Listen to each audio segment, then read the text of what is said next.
Alright.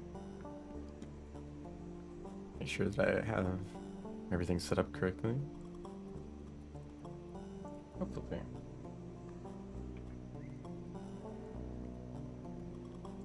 Oops.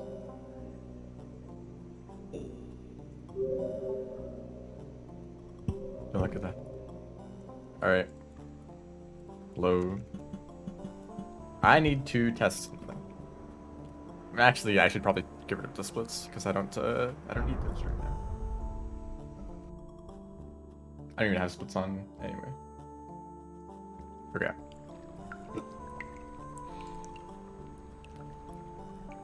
So, if you've been watching the previous Rivulet speedrun streams, you're probably aware of the game crashes. I'll go into that a little bit. Basically, in this run, later in this run, in Submerged Superstructure, where in the hearts specifically, that's where you bring the refraction cell to, and then after you bring the refraction cell there, it plays a cutscene and you get dropped off in, thank you. You get dropped off in Bitter Area, right? I'm getting combos here.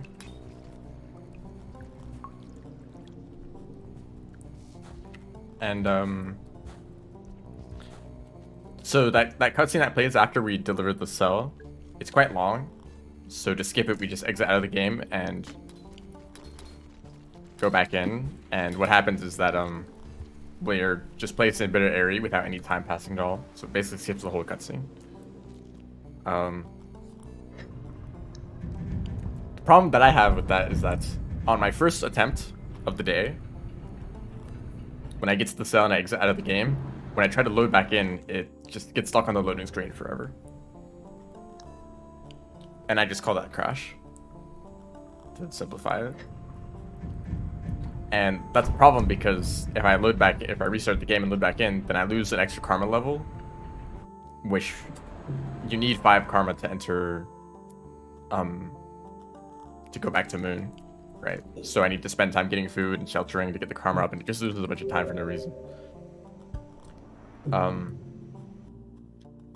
hoping that the game, since the game has been updated since my last runs, that this update has fixed this problem. It's a very niche problem, exiting out of the game after delivering the refraction cell to the hearts. That is quite a specific scenario. So I don't know if that's been fixed, but maybe like just some overall like stability fixes to the game have made that less likely to happen. That is what I'm hoping. I still need to do a run to check because I wouldn't want to start a run and make it to the end only for it to crash. This update actually fixes Ranger.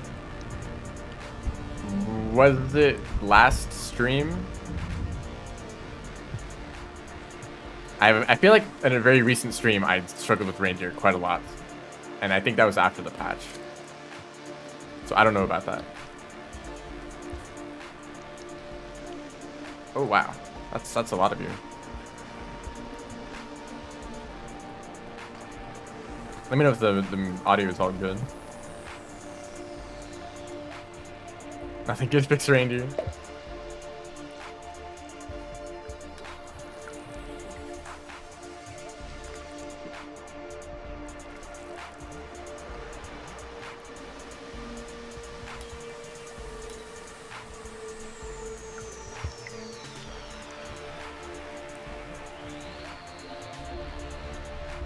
Oh shoot, I actually forgot the karma cache one time. That's funny.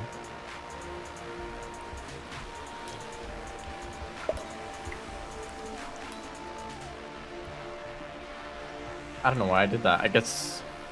yeah, I don't know. I just forgot.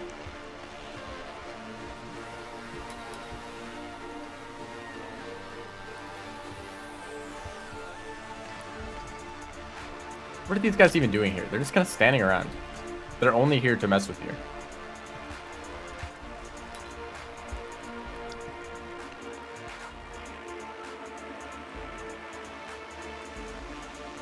Am I gonna...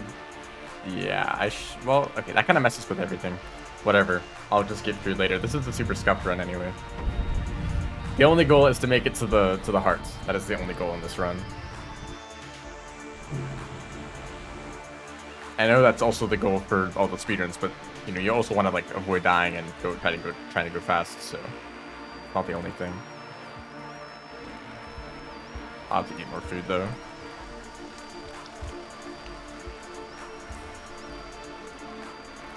And this food respawns very quickly.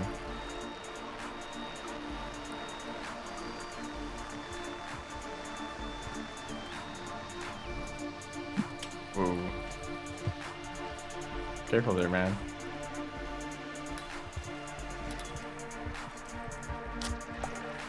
Throw food at me? They're just trying to be nice. They want me to have enough food for my journey. Actually, I don't mind. Oh, shoot. That was a mistake.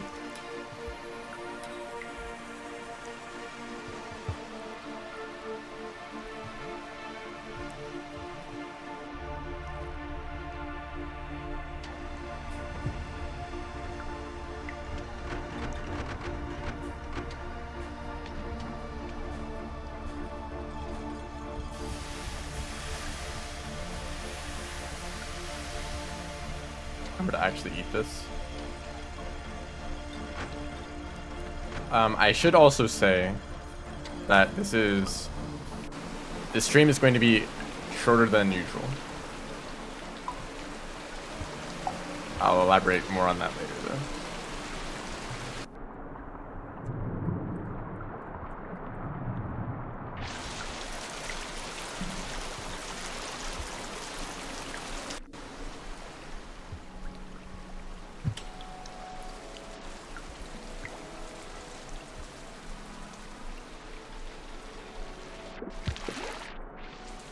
Nice.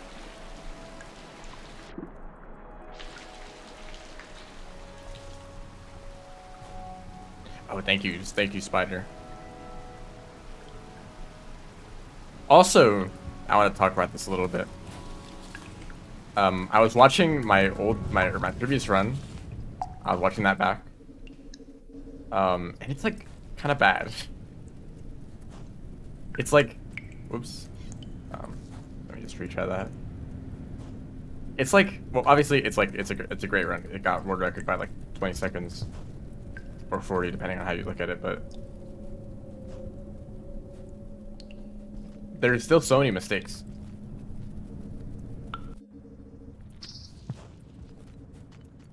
Like this run can still go so much further in terms of optimizations. That's a lizard.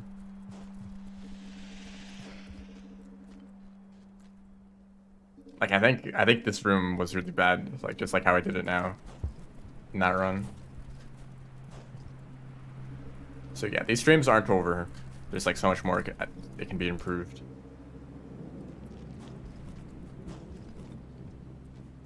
But yeah, and also just overall it feels a lot more interesting than my experience with Spearmaster. I mean, just comparing the past like 2 streams where I improved on the world record.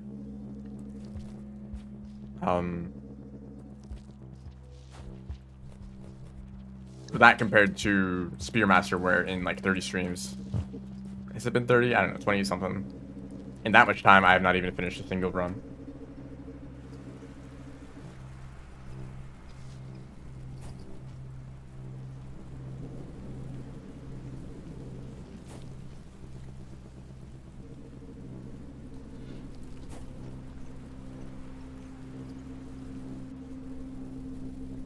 But there's definitely going to be a point where things slow down. I'm not going to be getting world records every single stream. That's unrealistic.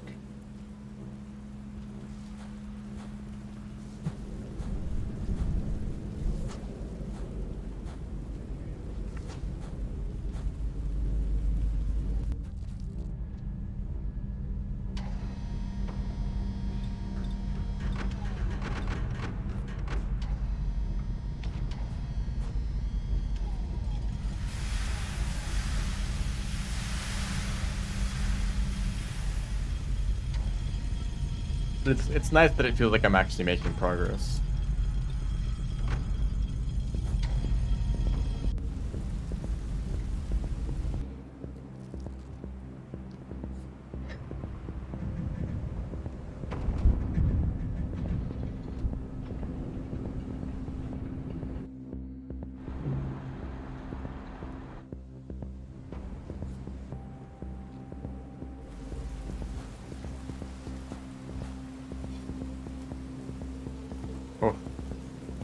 probably faster actually, what I just did there.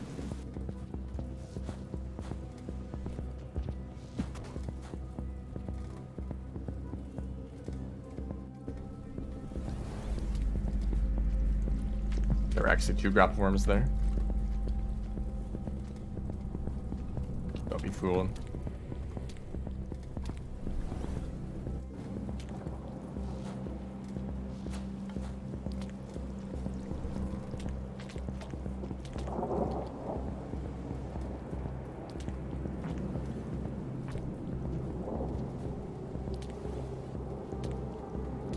I just need to trust that sometimes. Just go all in.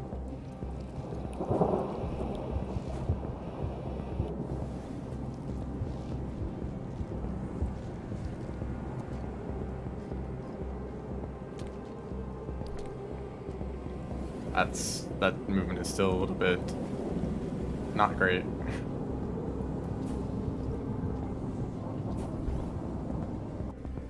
Like conceptually I think it works out, but in practice it tends to not work out more often.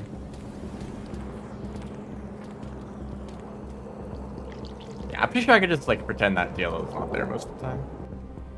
And actually like trying to like, the more you react to its existence, the more likely you are to actually be affected by it.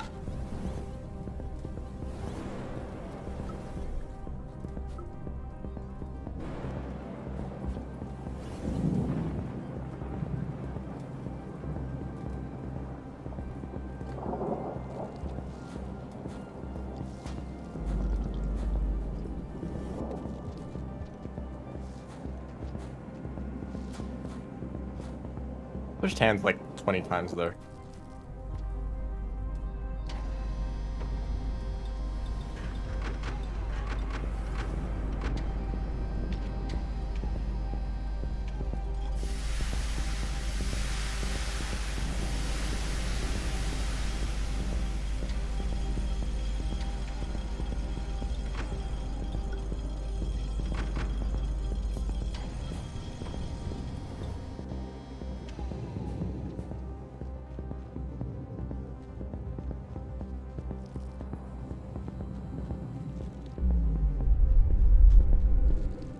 There's a way this cycle can line up to be like really good. Oh, that was also very close. But yeah, what I just got right now was like the worst case scenario. Because you want it to be 0G in the previous room for longer, and then you want it to be normal gravity in this room. And it was just flipped around the wrong way there.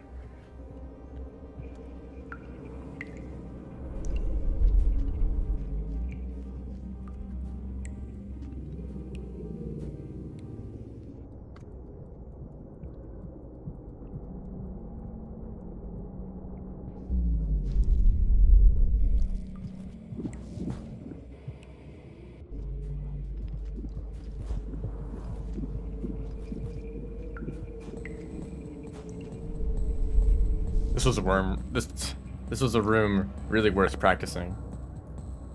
Because there was a specific strat that I found to make that more consistent.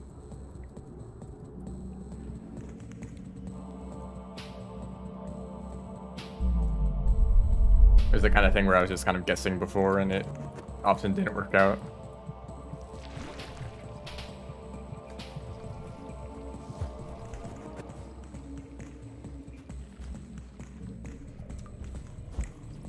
I also messed up this jump in the run too. There's so many mistakes in that run. It's surprising how good it is. Still, like, despite all of that. Oh, that actually worked out really well. Just kidding.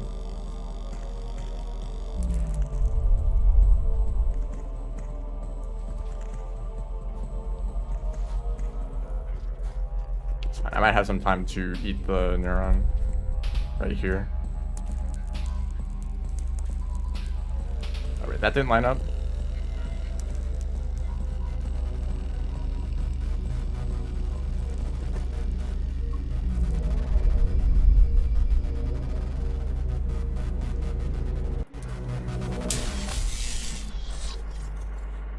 This was a worm.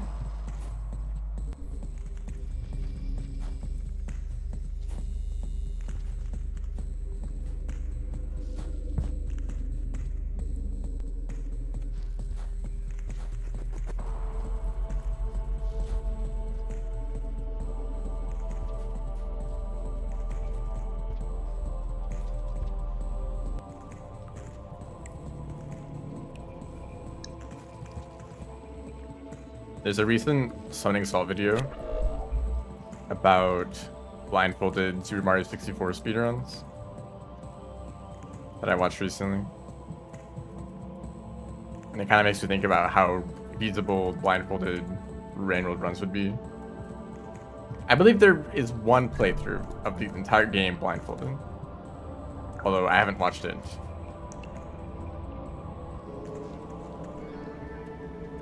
And it wasn't like a speedrun; it was just like a test to see if it was possible. And I guess it makes sense. Like, even if you, well, actually, karma might be like a big problem, just like trying to like shelter and get food and stuff.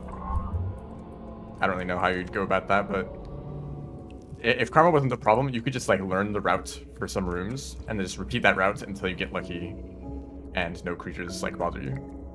Right? Maybe you play as Monk too. Monk would probably be the most reasonable character to play as. Obviously.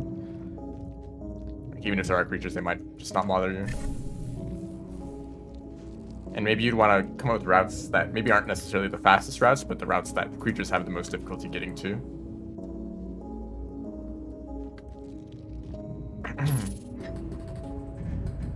But are there any... So, okay. In that video, there was a few like specific strategies that I imagine are pretty common among blindfolded runs. One of them was music related stuff, so either waiting for a part of a song to play to know when to time something, or using like the beat of the song as a reference for your inputs. Now this probably can't happen in Rainworld because, I mean, obviously because there's no like consistent music.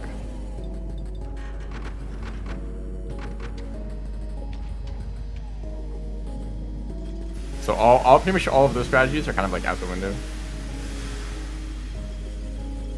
I think the most difficult part would actually be keeping track of which rooms you're in, because there's not much of a distinction between rooms if you can't see anything.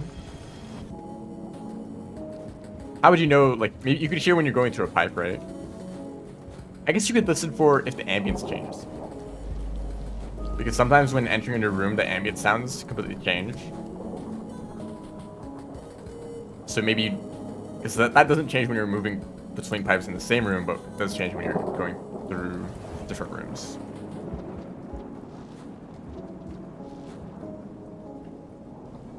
Okay, it didn't sound like it changed there. That was, I totally messed that up and it still worked out. That's funny.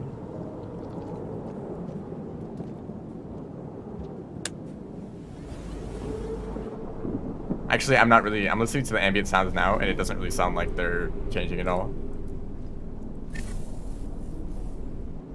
No, I didn't really hear it there. So maybe never mind that. Was that changed recently? I feel like I really remember the ambient sounds, especially in Underhang, like cutting out often when you're switching between rooms. That might have actually been changed in the update. Because that like there's no transition between the ambient sounds playing, like the thunder. There is some like room specific ambient sounds, like there might be some like humming in the background or like the heartbeat sound that was in that previous room. And this room, like you could tell you entered this room because you hear the grapple worms, right? So some things are kind of obvious.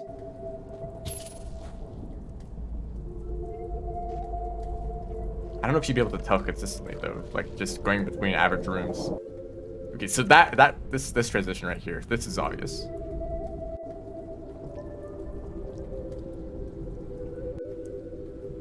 I guess because you're going from outside to inside, so it makes sense why that would change. That was close.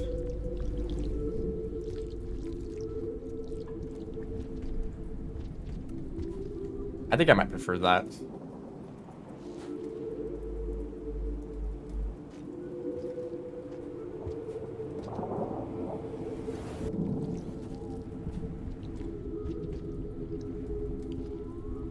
But so most movement, I feel like, could be consistent. Could it though? Rainworld's movement is very chaotic because it's physics-based. So if you manage to find a consistent setup, like the most consistent movement I can think of is a pounce. Because if you're on flat ground and you just do some number of pounces in a row, we will always go the same distance. I'm pretty sure.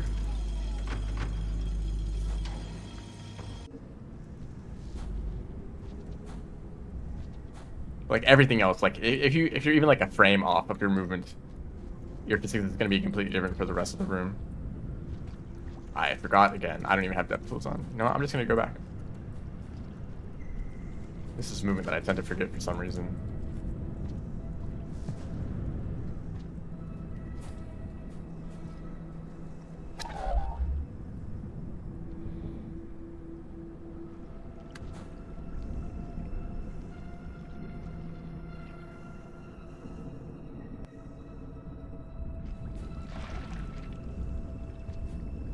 Well, whatever.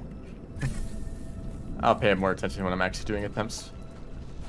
Like, okay, like, let's say, like, the simplest category, maybe, like, an 8%. Although, the guardian skip would be quite difficult. I'm not sure how you would do that.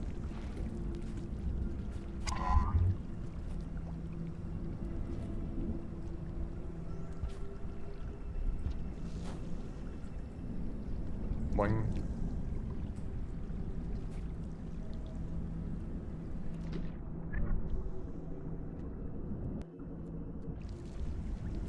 Pebbles percent is much worse in terms of creatures going up like chimney. Like you'd really need to get lucky with creatures to be able to even make it up chimney or the wall. And like orb skip would be extremely difficult. There's so much difficult tech involved in Pebbles percent.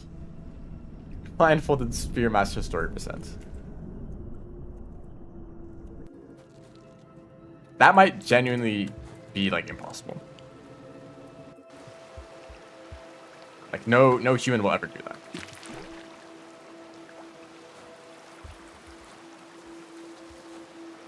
I would love to be proven wrong in like 6 years.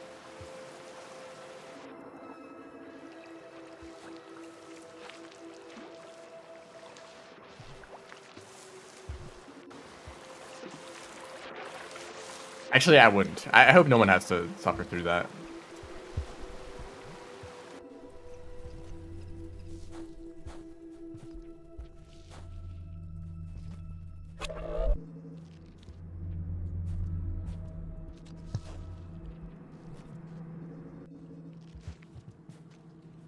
Really, there's a spider.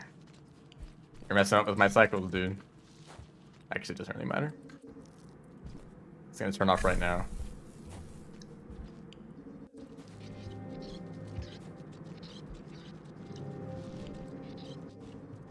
That's a spitter. Really?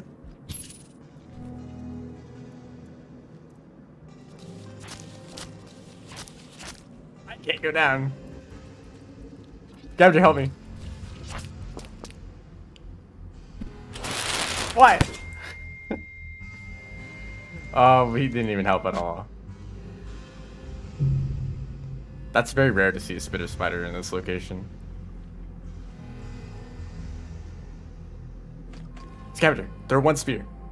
Wow, they really don't care at all. I mean, why would I care in that situation? This the spitter spider is being preoccupied by eating something else. So why do I need to stab it?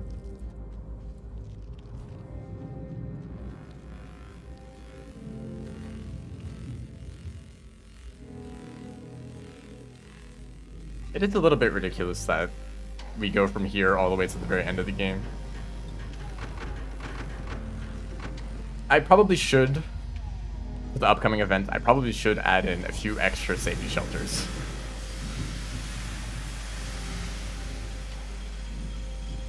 Although, I kind of also want to do one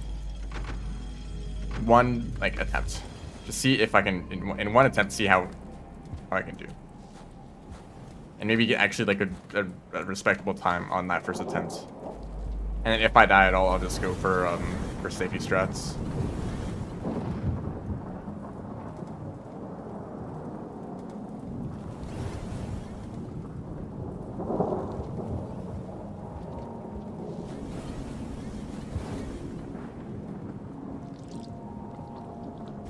I see he's been in even worse spots than normal. I guess actually I shouldn't be surprised to see some differences on the patch now. If some like creatures behave differently. Because I've heard that many creatures' AI has just been changed just a little bit.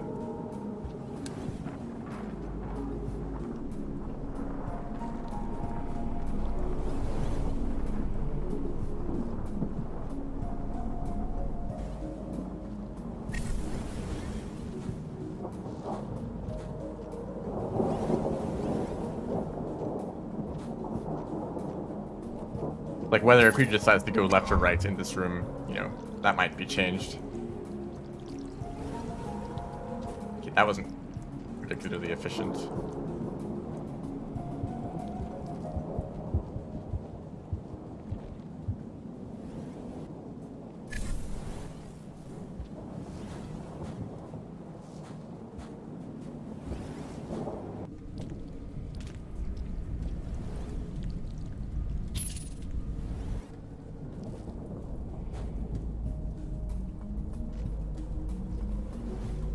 Like, I'm gonna try to climb up the wall this time, and then I get a wall jump, so I'm never doing that again. Yeah, I've not been very consistent at that. Hello.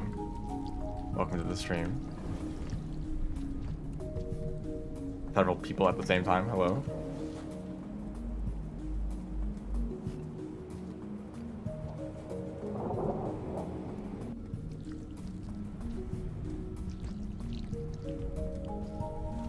Rivulet story is not that bad. It is not to the same degree of difficulty as Spearmaster, not at all.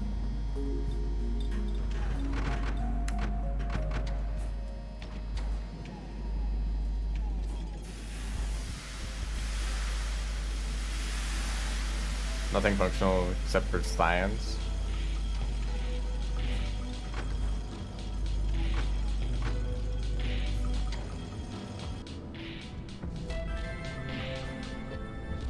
I'm actually going to remember the route this time. That was a mistake.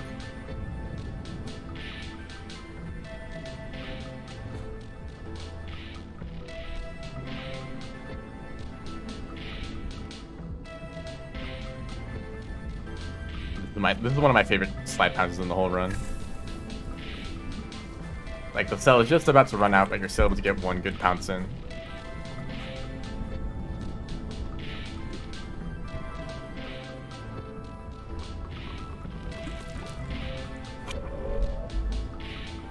I actually, okay, I'm gonna talk about this, because why not? I have been stumped by pathfinding for a very long time. And it always bothers me, because I feel like there's probably some way...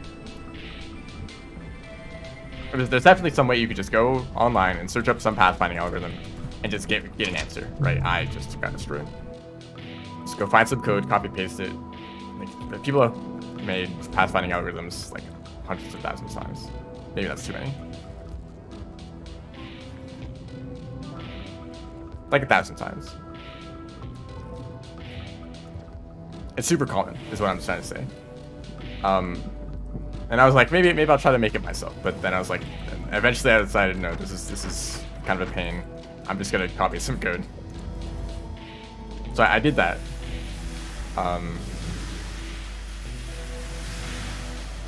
It's and now that I understand pathfinding a bit more, it kind of baffles me how Rivulet is functional at all.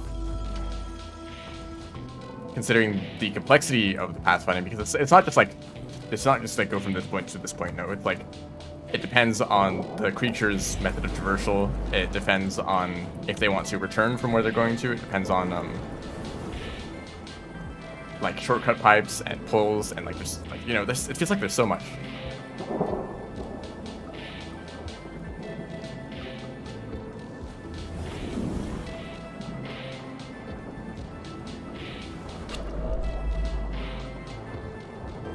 Also, it always makes me wonder how computers even function at all.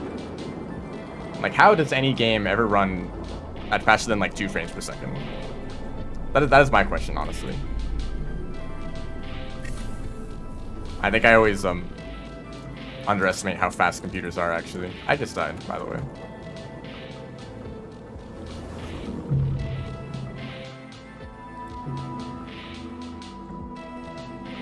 Oops.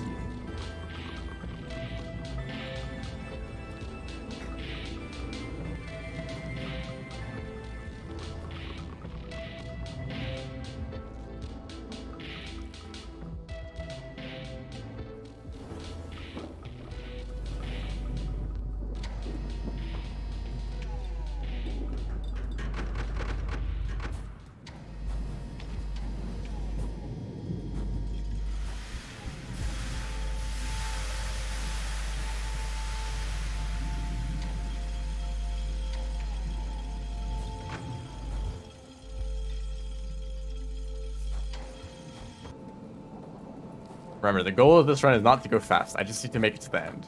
That's the only objective. I mean, if that was the objective, I shouldn't have died so many times. So, I'm not doing a very good job. Try to avoid the jump boost there.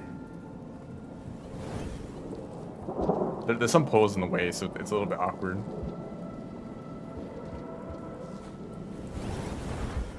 That's exactly what I'm doing this for. Okay, this DLL is always in that spot, although it hasn't really been a problem.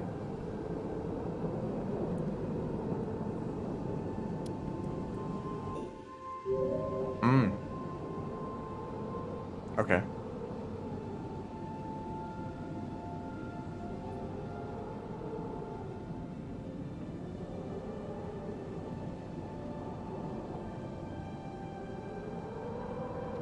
Just hanging out. Timer's still going.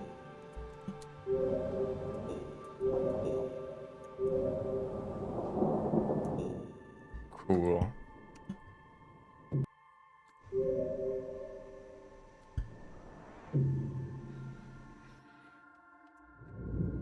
Well, I'm at Karma 1 now.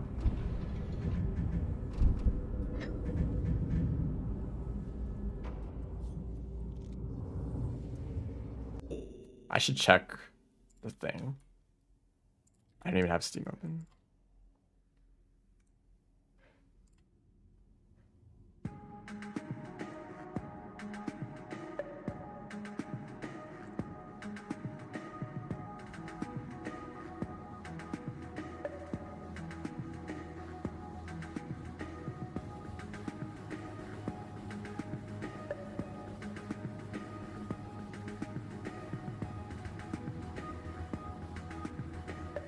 I don't even know why I bother looking at the exception log, because I know that I'm not going to understand it at all. But something happened. The cell animation kept going. I mean, most graphical elements keep running if the game is paused in some way. Or some of them do. I might actually be thinking of something else, actually.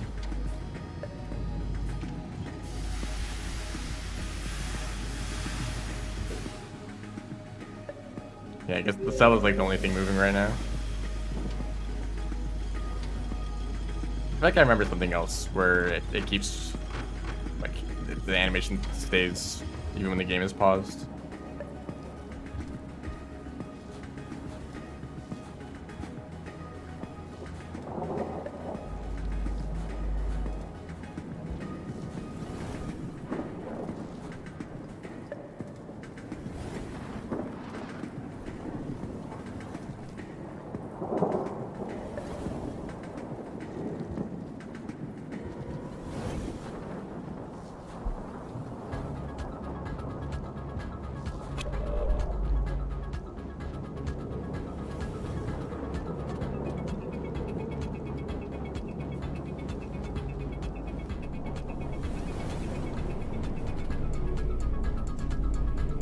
I'm going to be honest, this at wall pounce, I feel like it might actually be faster. Wow, okay, really? Okay, I was mashing, but I could not get released.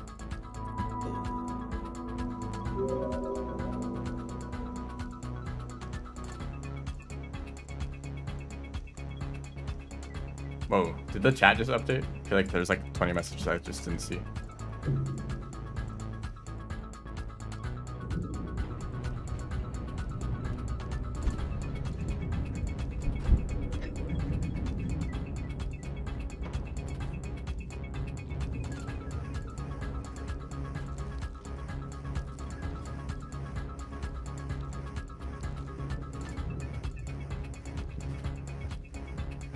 It also surprises me whenever a game breaks in some way but doesn't completely crash.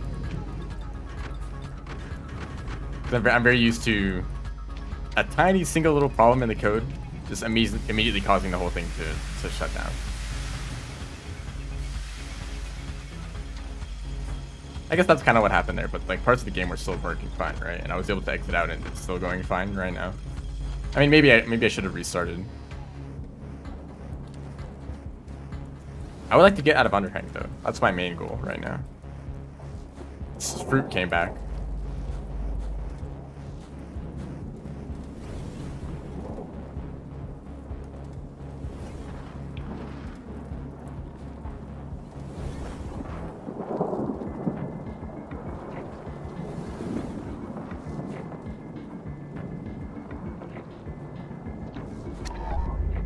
Okay, I feel like something has to have changed with that DLO, because they've been in that spot every single time now. And I never saw them in that spot before. Although they haven't really been a problem. Oh. Okay, am I good? Do I have a problem?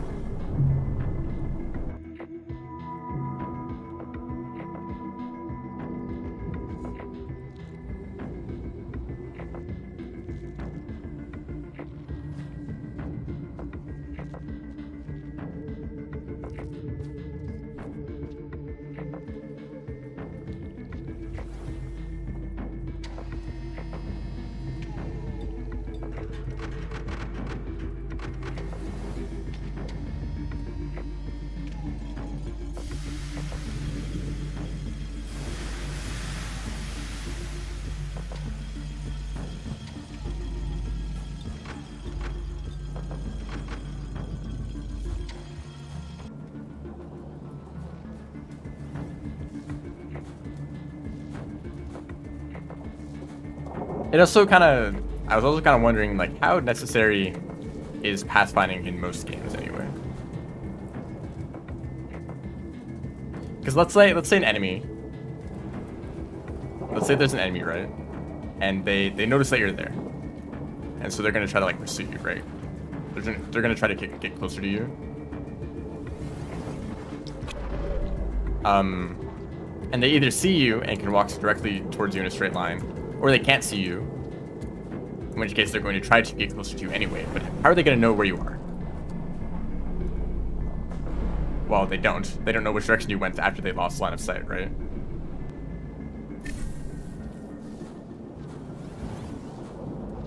And so are they going to like pathfind to your location even though they can't see you? I don't think so. That doesn't really make sense. I guess that's pathfinding is in the case where they can see you, but there isn't necessarily a straight line path to get to you.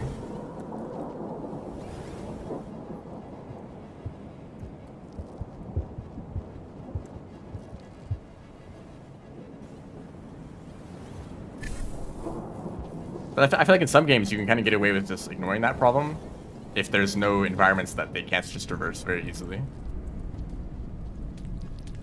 Where it's either flat ground that they can walk on, or a wall that they can't walk through, or can't see through either.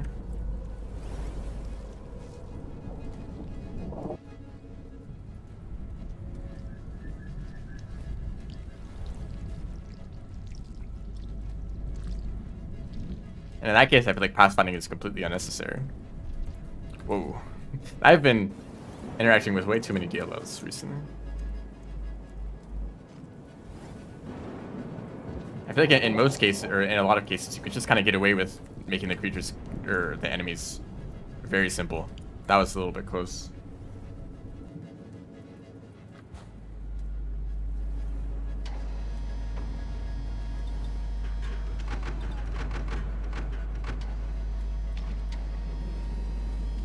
I guess in like a side scroller game, it's a little bit more important. So either the approach in side scrollers is to either make the enemies really stupid, where they just like walk back and forth, or like they just jump at you blindly.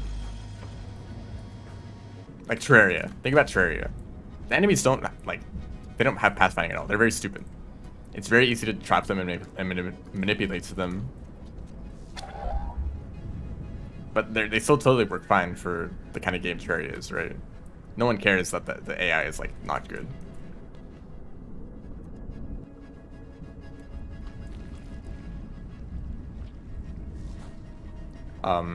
In Rain World, the whole objective is to make the creatures feel realistic. So they should be familiar with their surroundings. They should know how to navigate to you. And plus, there's no like easy way to go in like a straight line on like flat terrain, or not flat terrain, but like uneven terrain.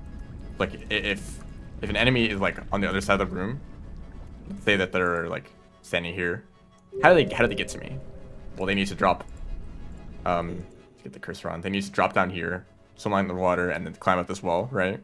Which is, I mean, it's a very simple path, but it's not a straight line. They can't move in a straight line. They have to go down and like there's still pathfinding involved here. Even for a very simple interaction.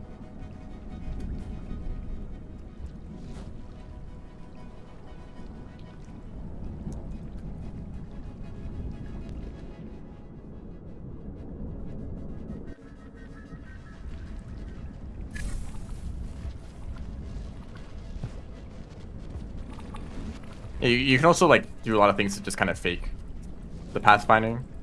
Things like wall avoidance, where like they'll try to run you in a straight line, but if they run into a wall, they just like turn around or walk to the side, and they might just eventually kind of navigate to you by chance.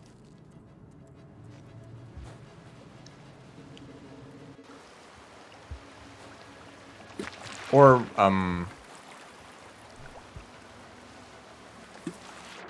you can use like I guess if you're like using a predefined map, you can kind of have like nodes placed around, and instead of like I guess in that case it just makes the pathfinding simpler because they would just need to pathfind between the nodes and not really between like tiles or something else like that.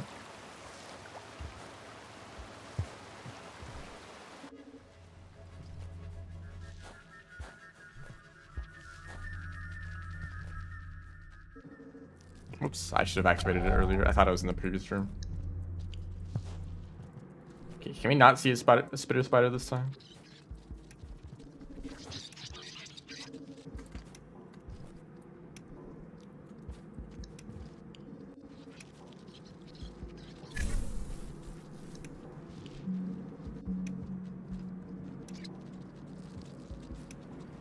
I don't even know where that one spawns, honestly. If he grabbed onto me, that would have ruined everything.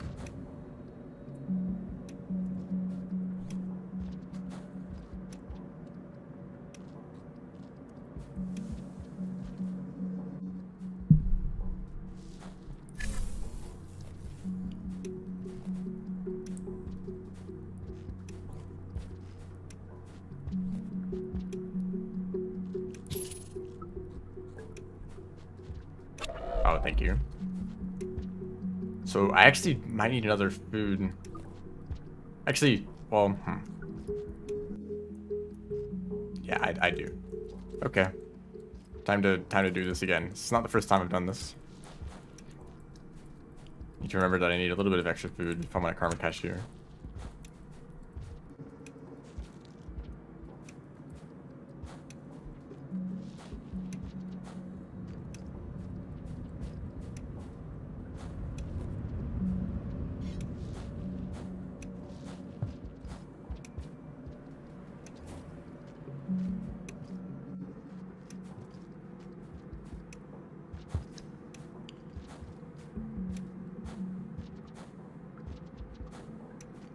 Yeah, I guess like there's no point in pathfinding along tiles that are like midair. Like all this empty space in here, there's no reason for this to be like pathfinded on at all. You basically just have a trail of like along the walls, along like the poles. Like these are the areas where creatures are actually going to be moving around. Food. I'm looking for food. Forgot what I'm doing for a second. There's food down here, or there should be.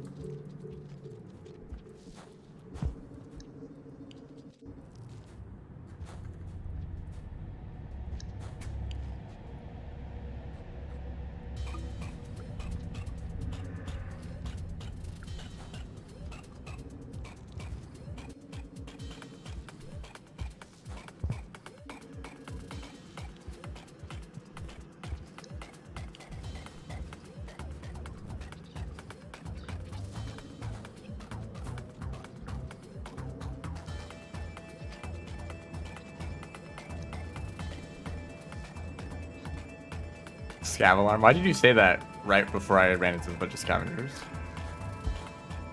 You know something?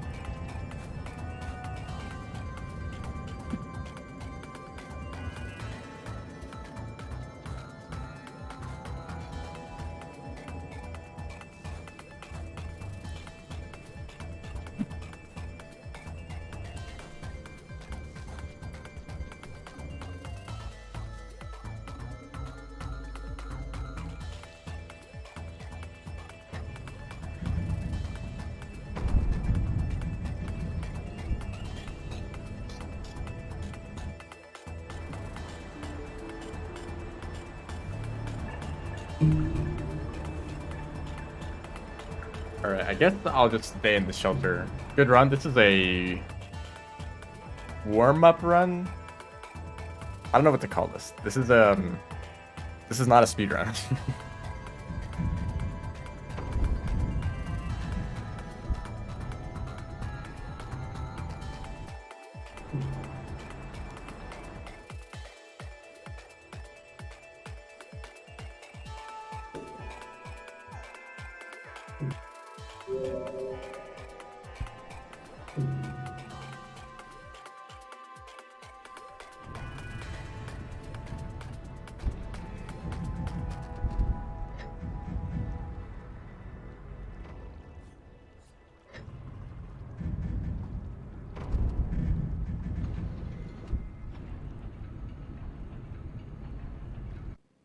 I think I need 5 karma, so one more.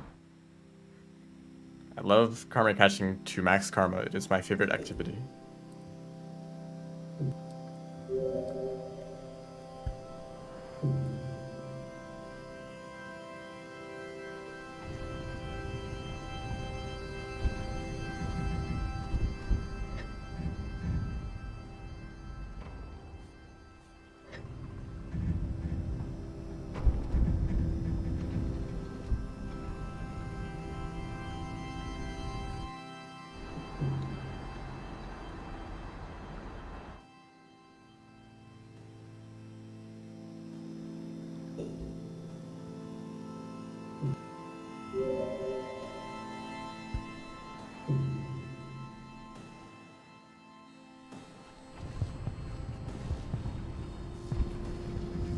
What's that movement that I was just doing?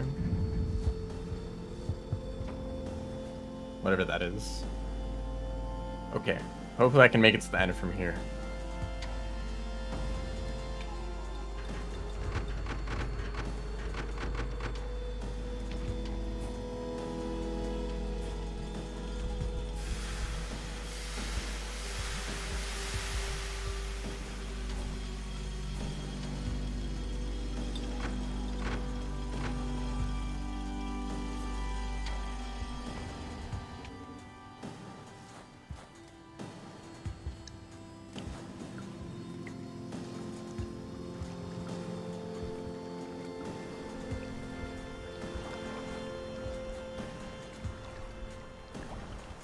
No, don't fall. There was some movement in that room I should have done differently. And in this room, goodness.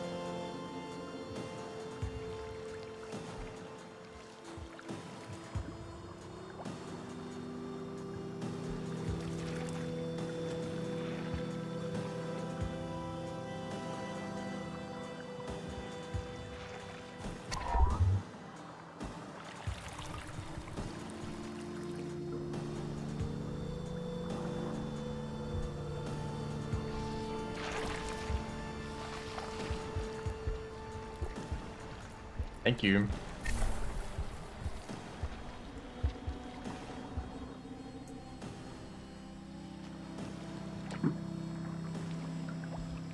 If you like the Ploink has like some amount of energy that builds up as you fall, and then when you enter the water, it slowly, or it pretty quickly diminishes back down.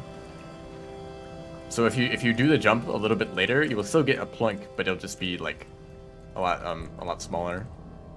And delayed, of course. Just that when you get the Ploink instantly, and then you use all of the charged energy instantly, and you get that crazy jump.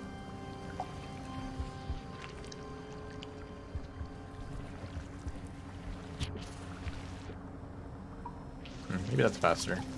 Going up.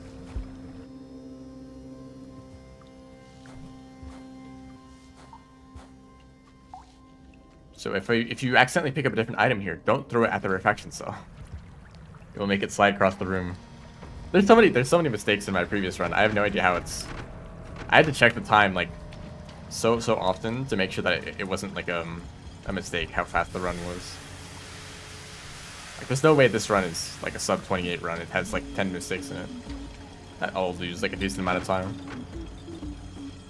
I also checked that my sum of bests on live split is about a minute faster, almost exactly a minute faster. So technically, one more minute can be saved from this run. Although, considering that is exactly the sum of bests, usually that's a sign that it's completely unrealistic.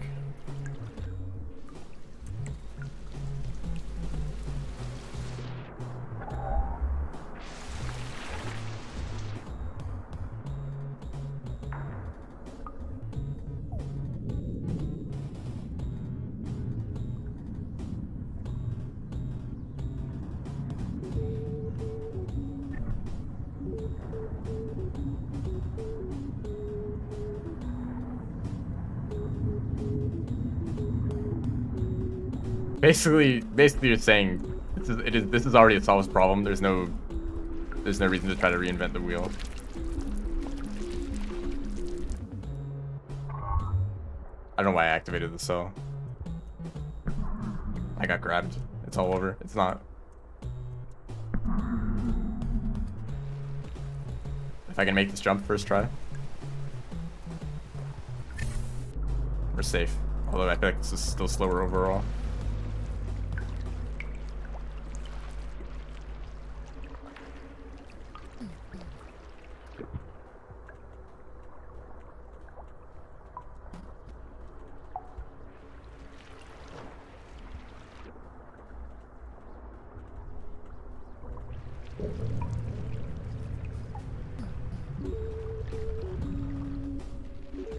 Snails and an eel?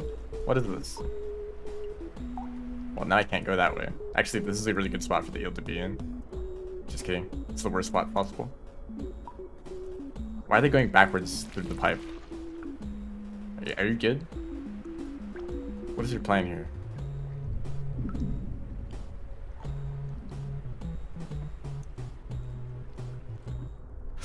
Well, they are faster than I thought they would be. I don't know why I thought they'd be slower, because they're literally aquatic. Well, alright. Time to do that again. And I need the karma cash. That's cool.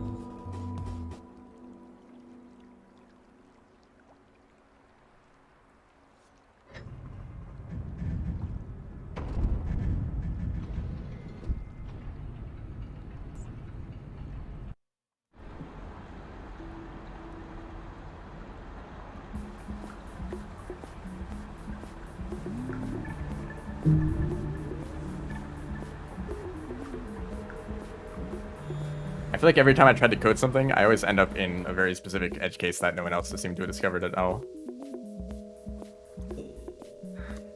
But it always feels like such a simple problem that, like, surely someone's done it before.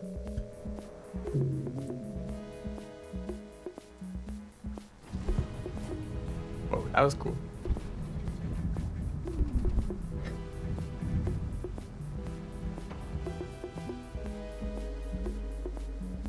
Or it's something that's so simple that no one would bother trying to, like, make a tutorial for it, because you should already know how to do it by default. And I don't for some reason.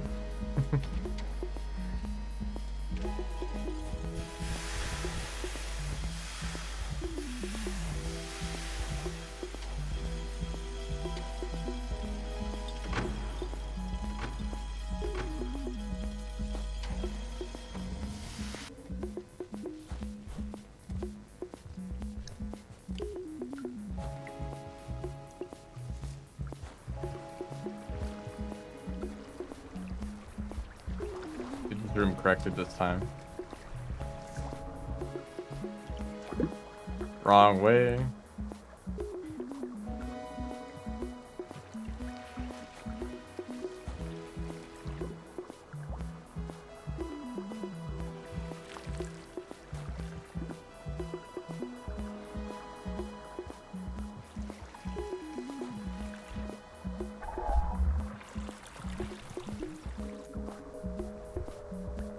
I guess I should get into this a little bit.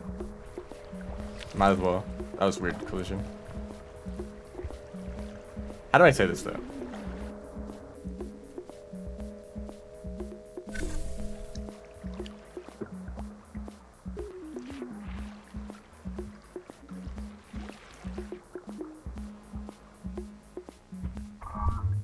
I guess I am currently attempting to be a game developer. And I say attempting because I've not developed any games. Um, and it's something that I've been working on and off for like, I don't know, many years at this point.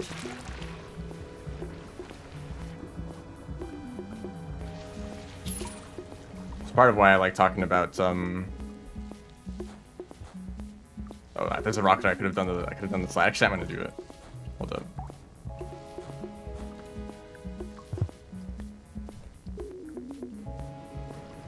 I considered before I started streaming,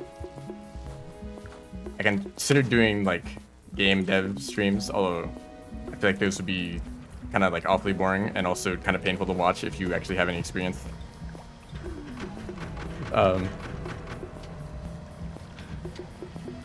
Maybe they would help with motivation. It's like, well, like if it's for the stream, then it's like something to focus on.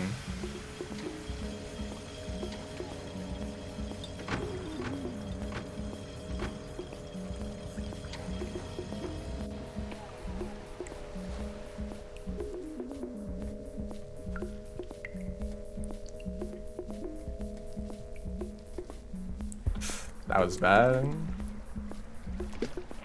That was also bad.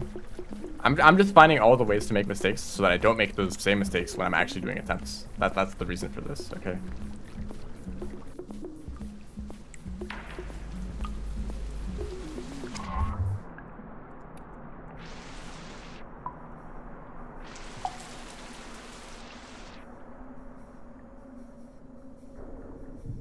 But yeah, it's something that I've been a little bit more motivated to work on recently.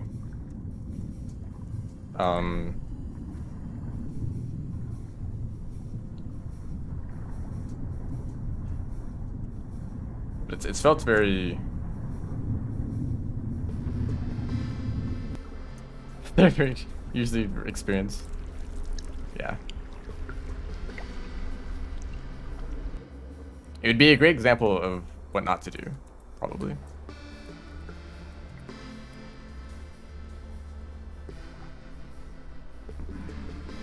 Also, if I did ever decide to do it, it would not be like it'd be very like random stream time, because I'd rather it not interfere with the the regular schedule.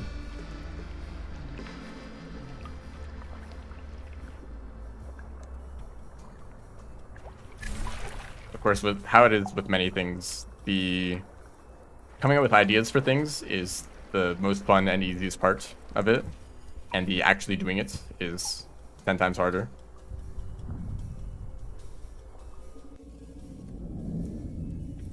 I should have activated the cell earlier. It's like conceptually the okay, well I'm not just working on one game because I've had like many different ideas and like prototypes and random stuff like that. But like the main one that I've been working on conceptually is very fleshed out, which is actually probably a bad thing, because you should implement things more frequently so that you can test them and like see what works, see what doesn't, you know, do a lot of prototyping and testing. You probably shouldn't plan out the entire game and then go and make it, because then you're going to notice problems that kind of make your entire plan fall apart.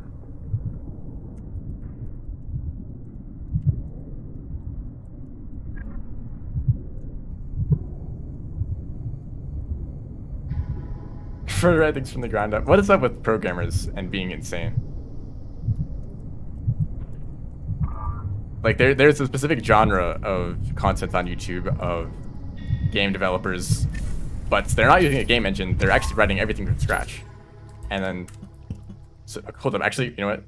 This is an important moment.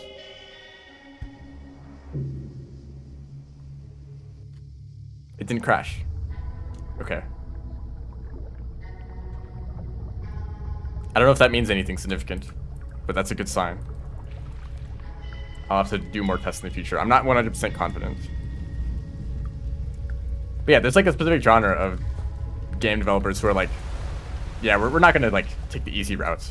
We're gonna write everything from scratch. And then they spend like a minute just to get like a window to open up. I never understand that stuff.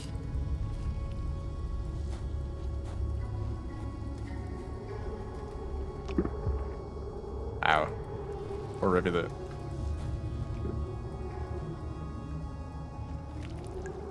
And then they write code for another minute, and it's like, all right, here is, right now it will render a single cube on screen.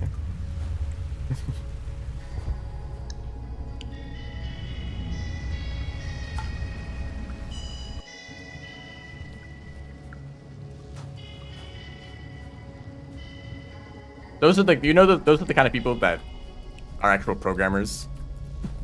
There's various different types of game developers. There's the programmer ones, there's the artist ones. It's pretty easy to tell the artist ones because obviously the art is good, but the gameplay or the mechanics is kind of like rough.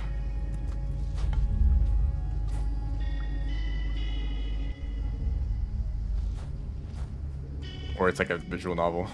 Karma. Wait, Karma? Oh, because I didn't have a Karma flower. Hello. Welcome to the stream.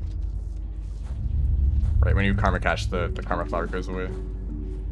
Or when you starve, in general, not just karma caching. Spear quest. Oh, actually found a spear in under, like, 3 minutes. Unprecedented.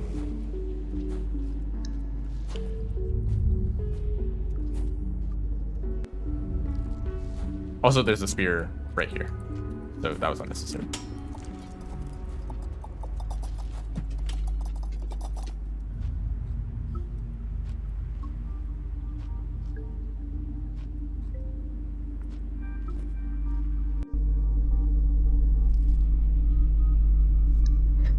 Yeah, honestly, I probably have learned the most from just making like random things that aren't even like connected together. Usually the way my process went was I'd come up with an idea for a game, I would work on it for some amount of time, and eventually I'd get stuck on some problem that was very difficult and I did not know how to solve.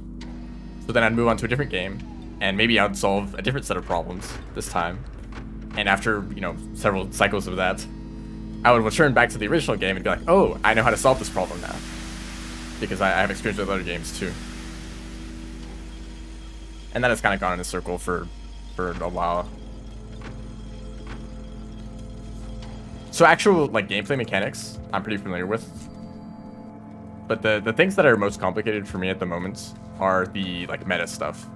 Things like a save system or like menus, like settings. How the hell do you code a settings menu? Both like the UI and the actual settings themselves. Like a bunch of different like values they can set to a bunch of different things that all impact the game in a bunch of slight different ways here and there. Do you just put if statements everywhere? Like if this setting is enabled, then do this. If this setting is enabled, then do this. Let's just put that everywhere. Hello. Easy world record. Well, sub-hour run. It's pretty close. I kind of want to do another practice run. I'm like talking about stuff. I don't want to be distracted in an actual run.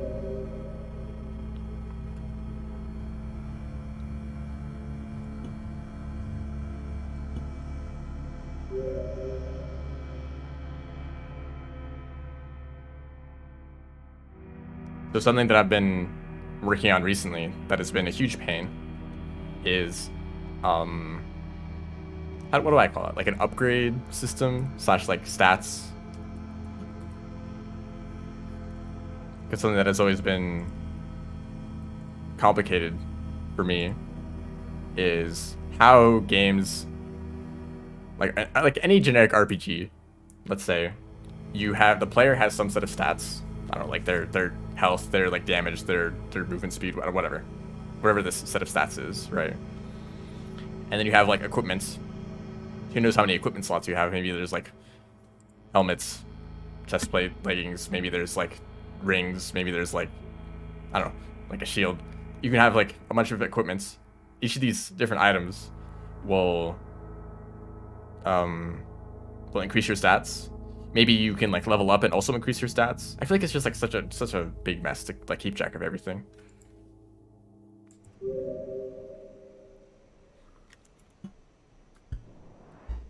Reset.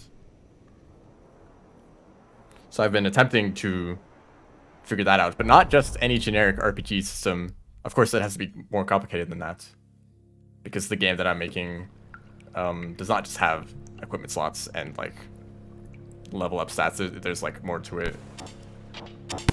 So every time I think of like, oh, I'll just implement this this system, you know, I want this game mechanic to be in the game. That game mechanic adds like an entire layer of complexity to the whole thing. Are you good, Rivulet?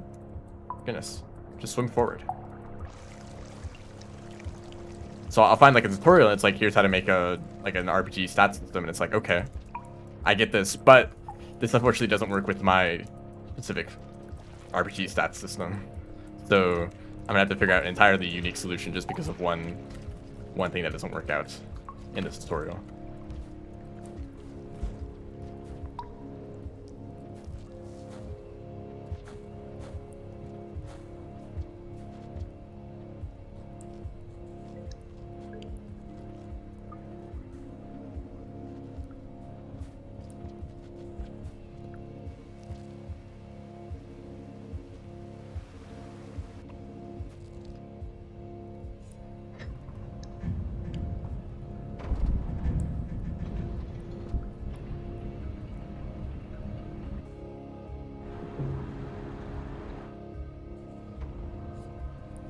Karma catching. I should have turned off karma requirements.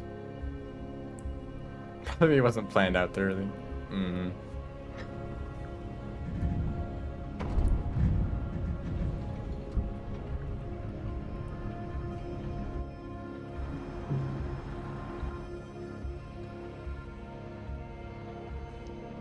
But I don't think I can really get into it too much without explaining every single game mechanic in the entire thing.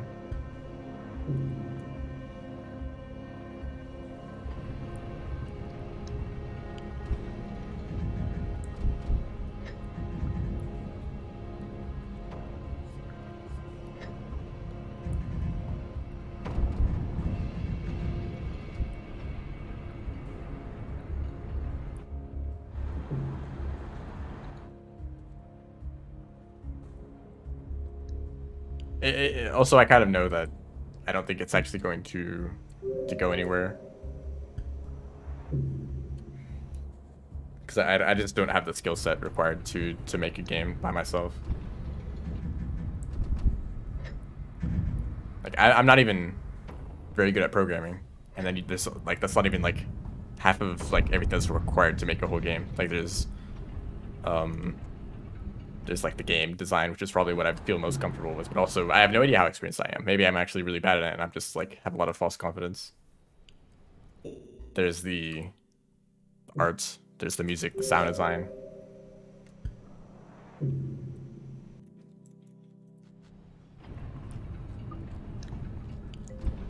Like I guess it's just for like experience, just like practice, just because, I guess.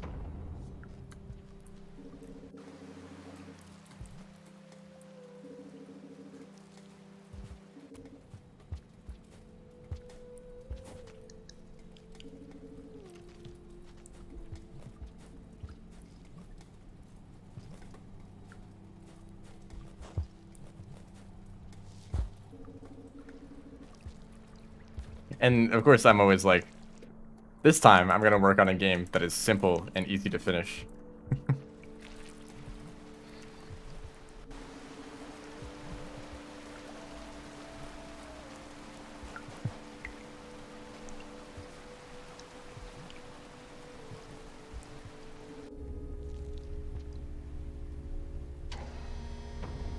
That usually doesn't work out.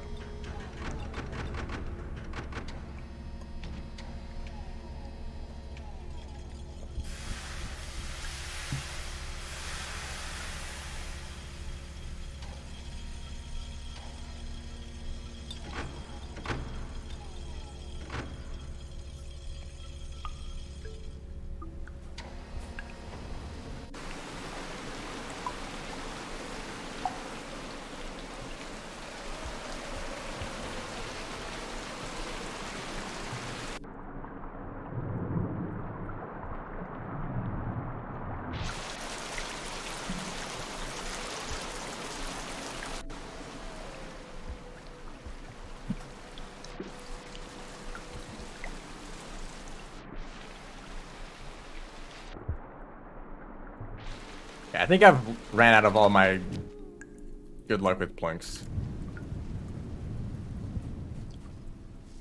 I got lucky, but you know, time to come back to reality and realize that I don't know how to do them consistently.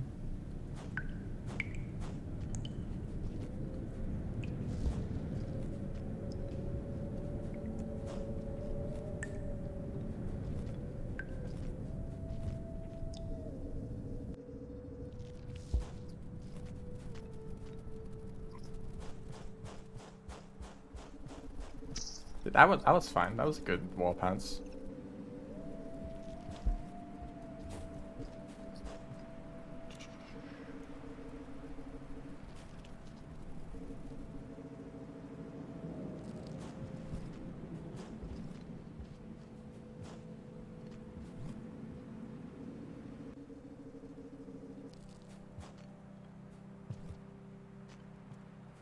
I don't like how that's not actually as consistent as I thought it was. You have to do that jump quite late, but there's also a risk of just not getting the jump at all if you hit it too late.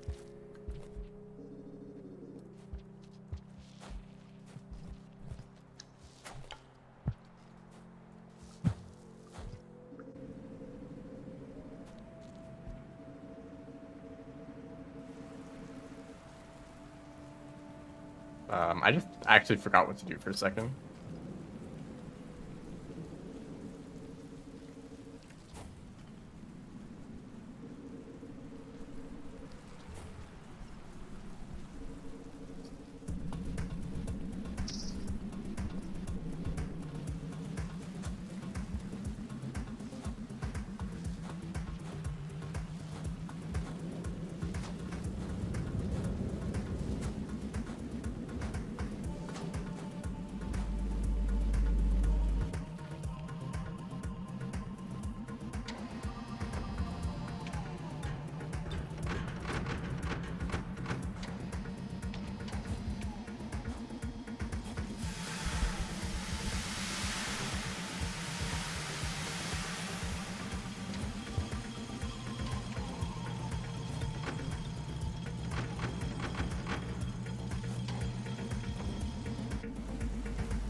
Probably is a good idea in general. Because I never really get to ask any questions about game development.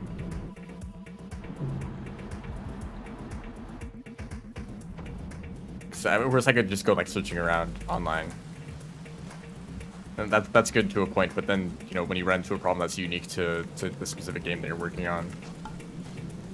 Like, it's actually quite easy to find a unique problem. You might think that there's like so many games, that there's so many tutorials and like people answering questions, that like every question must be answered at this point. But you take a few steps into developing a unique idea, and suddenly you're in uncharted territory.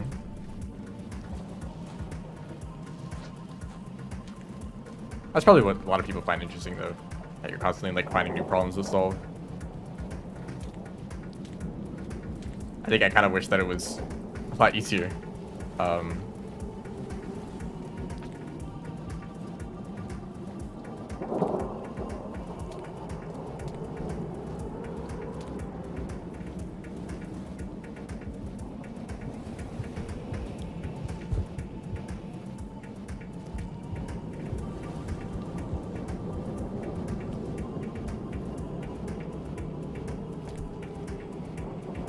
Hello, welcome to the stream.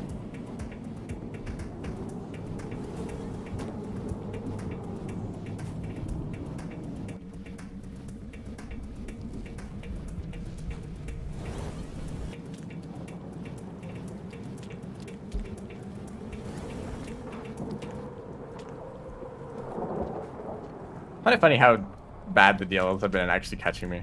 Rivulet is just too fast and slippery.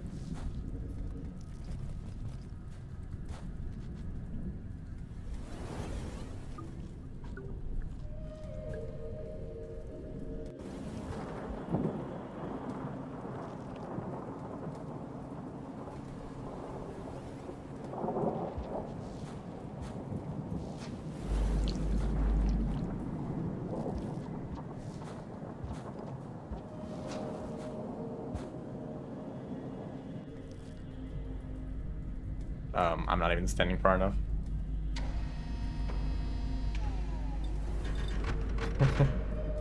That's a funny idea. I guess I wouldn't mind though.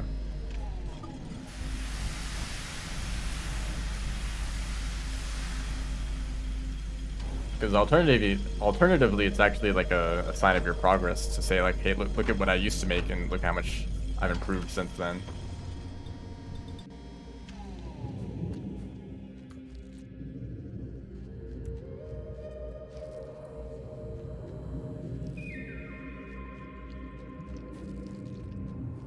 Good cycle.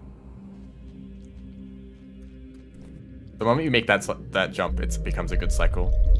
Because then you get to do this room like this. Isn't that wonderful?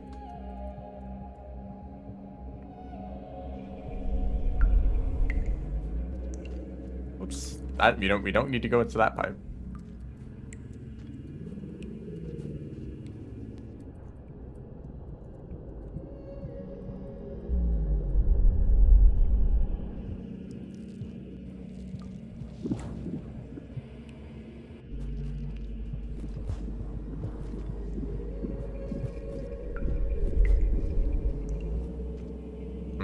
How do I do this? That did not do anything.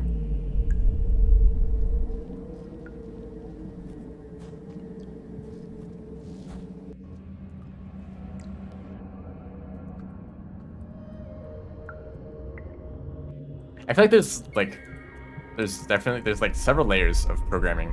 I'm at the if statements, the for loops, the arrays. I'm at that layer.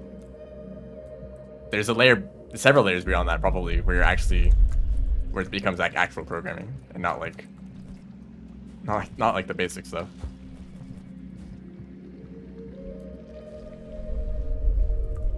Sometimes I'll look at other code and realize that I don't actually understand any of it because it is at one of those further layers.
That's just the universal problem. I mean, it's such a wide field. There's definitely always some code out there that only a handful of people are gonna understand. That's actually how it is in pretty much every field. There's a point where even the experts are only experts in such a narrow field that, you know,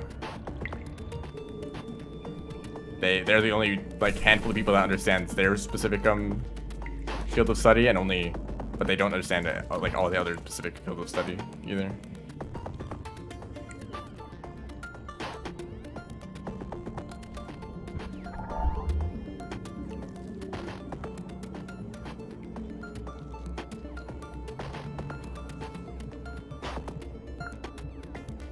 Severely behind.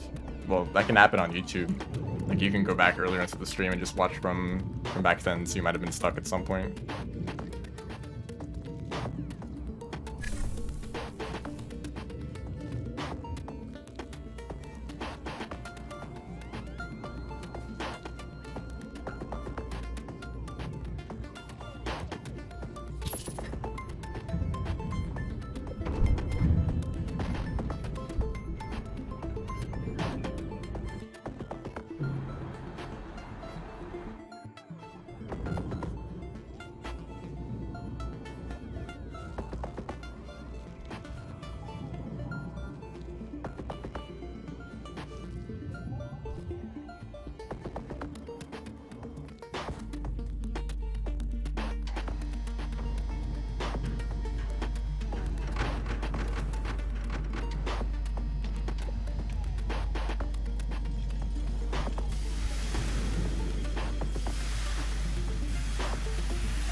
It is actually a feature that I really like on YouTube. The fact that you can rewind the stream whenever you want and just watch an earlier part of it. And it's also a feature that I've heard that a lot of people really enjoy about YouTube too, comparing YouTube and other streaming platforms. There's an option to reduce latency on the stream, but that will remove the ability to go back to earlier parts of the stream. Favorite bankrupt company? What? I don't know.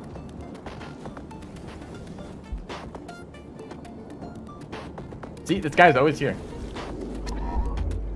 They're not like too dangerous, but they're in that spot every time now.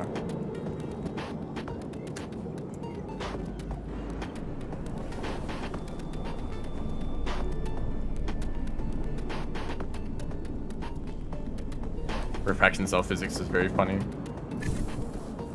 Whoa.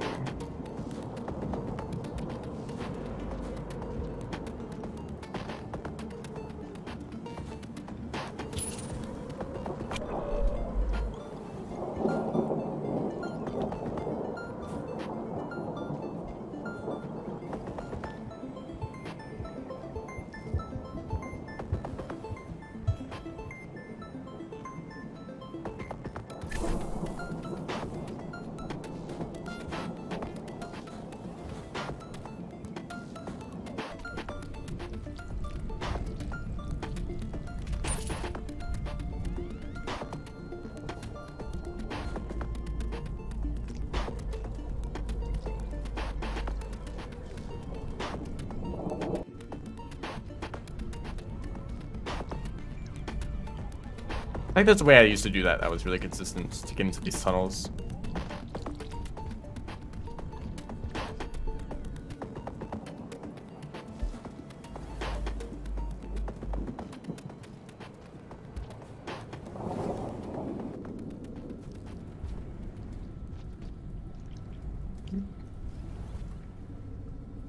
Big fan of that roll.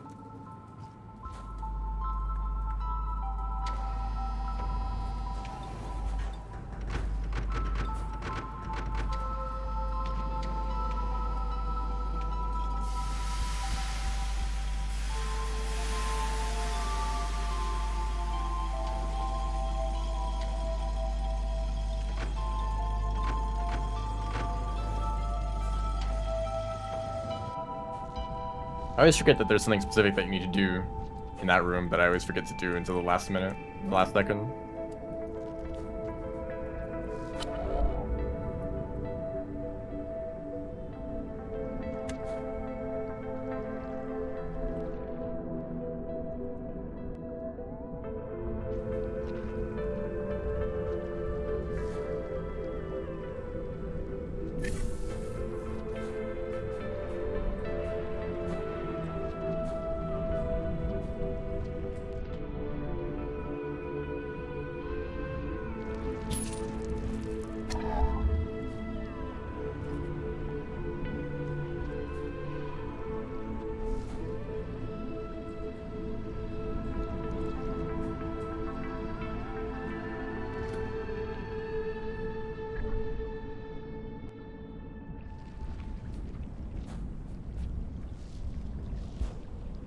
I was like, wow, there's no Urzas here, that's so lucky.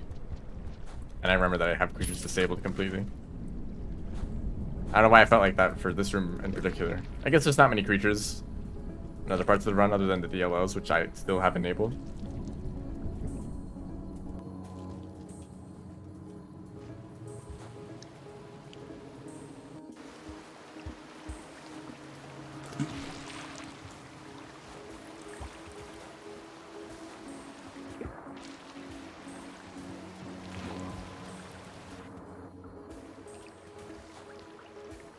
Kind of surprised to me that supposedly doing regular wall or regular slide passes in this room is actually faster.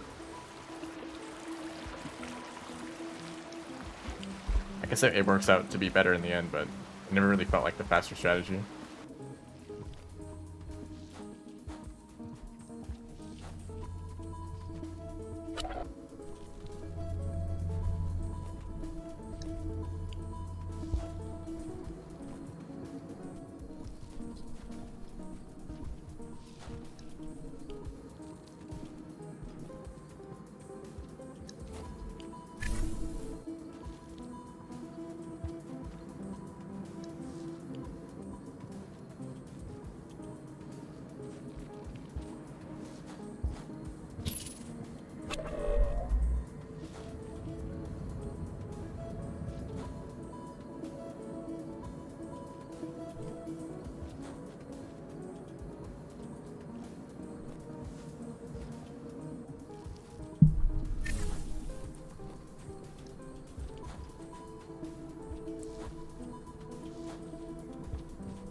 Like I do a different route for that room every single time. Okay, which way will I go? The wrong way. It feels very random. I thought I came up with a strategy that makes it more consistent, but I guess it doesn't work. Or I'm just doing it wrong. I don't know.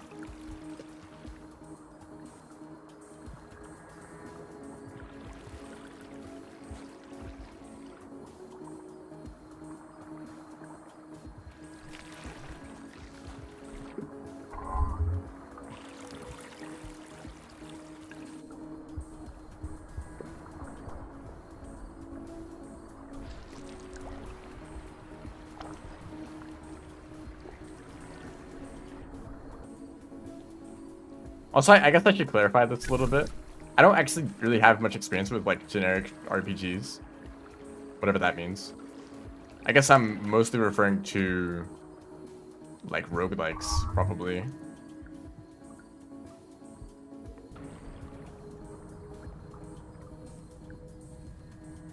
Because those are much more volatile, dynamic, with the kind of upgrades that you can get. Because they're not always just about increasing your stats. It's also like, you know, various effects on your weapon or on your character or...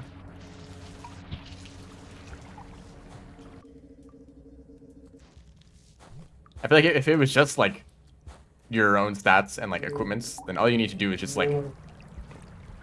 That's loud, thank you. It could just be something like loop through all of your equipments and add up all of the stats whenever calculating your total stats, and then you can use that for whatever.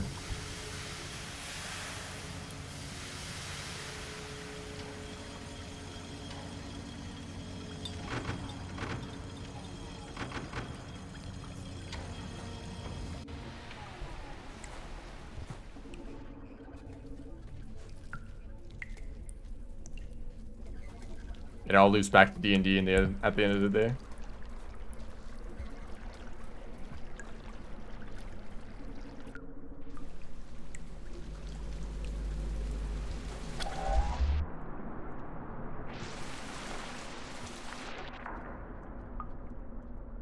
It is funny that the average roguelike looks nothing like Rogue.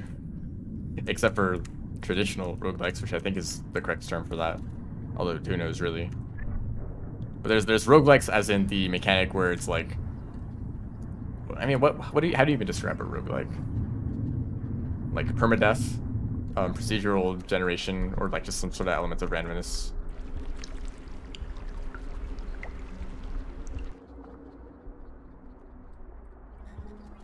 So those are the kind of aspects that I think of. But Rogue is like, it has a much more specific feel to it. Also, grip movement in this room.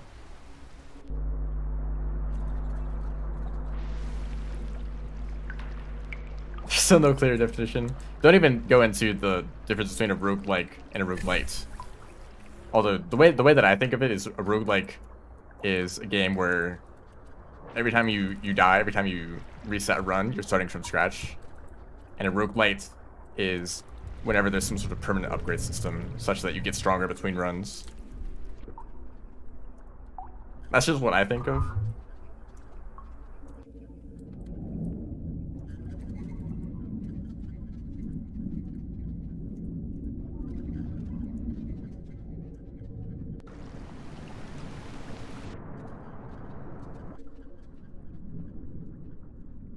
And a traditional roguelike is what you say when you're talking about those like dungeon. What do you say, dungeon crawler? It's a very specific type of gameplay where it's like individual rooms, probably tile based, maybe like text like ASCII art.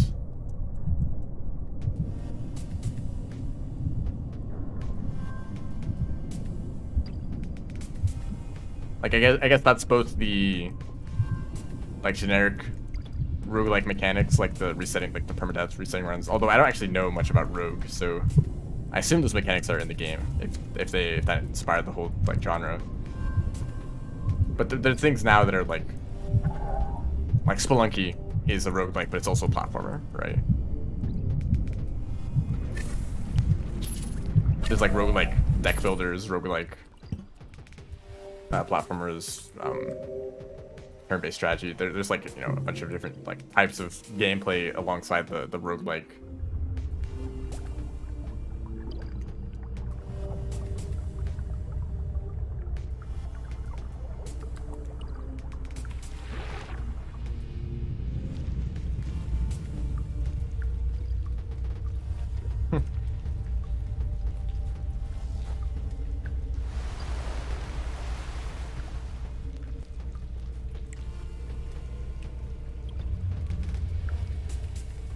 But also something that I often associate with roguelikes is runs where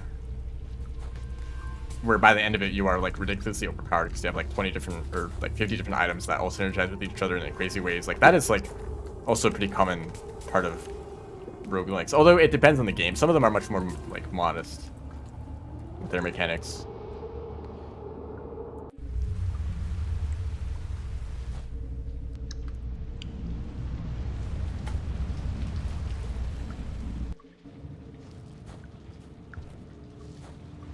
Like Gungeon. I feel like Gungeon is one of those games that's like much more simple in its like scaling. Noida. Yeah, Noida is the other side where you can get ridiculously overpowered by stacking on like a ton of like upgrades and spells and whatever's in that game. You know. I mean I'm not too familiar with the game, but I've seen clips of like crazy stuff. Hello. Welcome to the stream.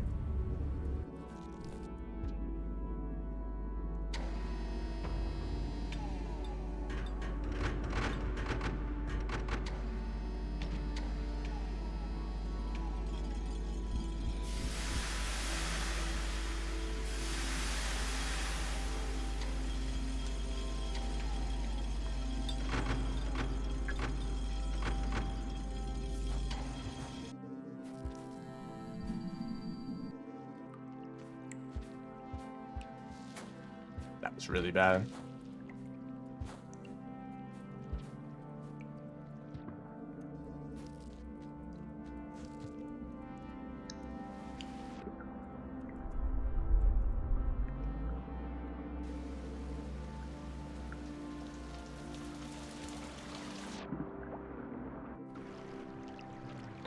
But yeah, I mentioned roguelikes originally because I'm baffled by how they even function at all. Specifically the kinds that have a bunch of like stacking upgrades that can make you ridiculously overpowered. Although actually, it is not uncommon to see games like that like crash once you go like super late game and like stack on like 100 items. Like the game breaking at that point is like that can happen.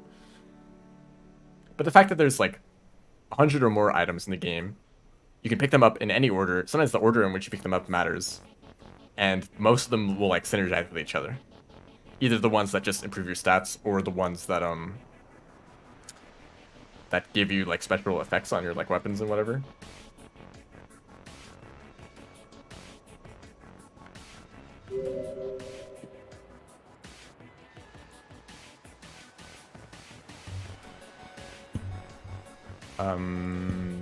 Yes, I think this is correct.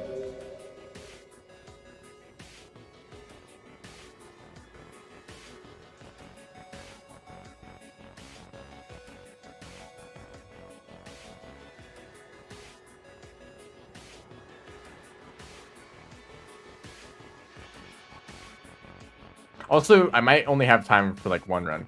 I said earlier that this was going to be a shorter stream. So let's see if I can get a good attempt going early.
I remember I was gonna not do the wall pounce there if there's snails, which there always are gonna be, so.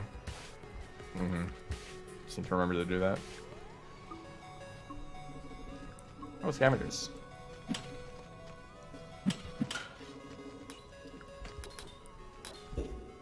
Okay.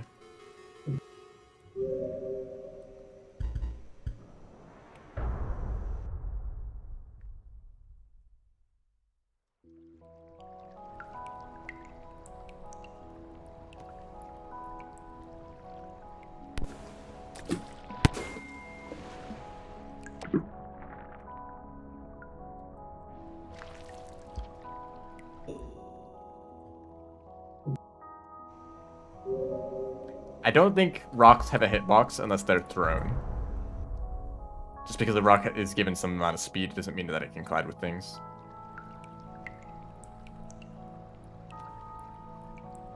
Like when you throw a rock, it makes a sound when it hits something. But when snails pop and items get flung everywhere, it doesn't make a bunch of like collision sounds because those rocks aren't really being thrown. I imagine that it's a specific case when the slug cat or like scavengers throw rocks. That was bad.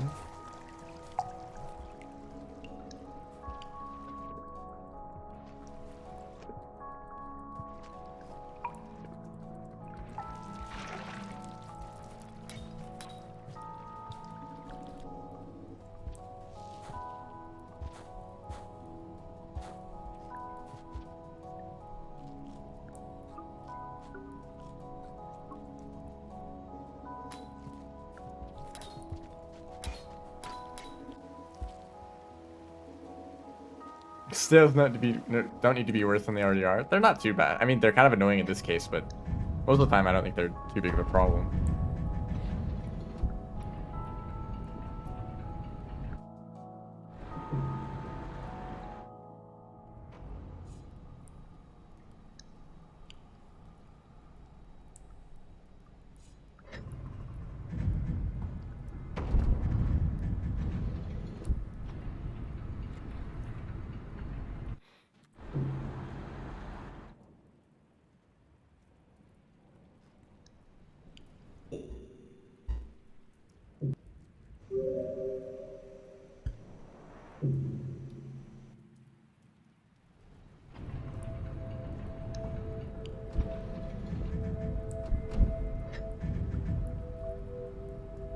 I guess this music is kind of fitting, isn't it?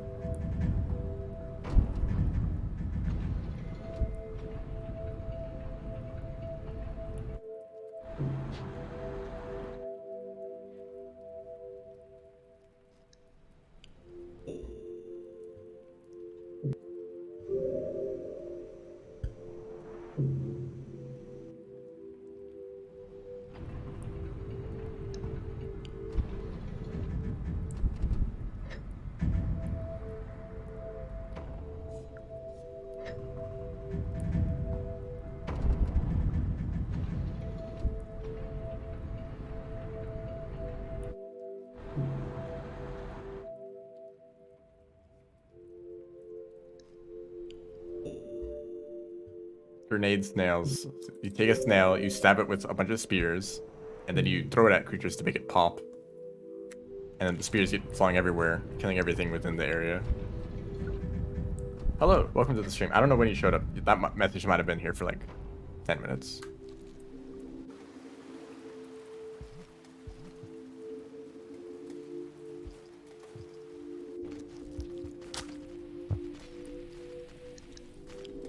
Sometimes the Twitch chat is inactive for a little bit, and I just kind of like don't realize it's there.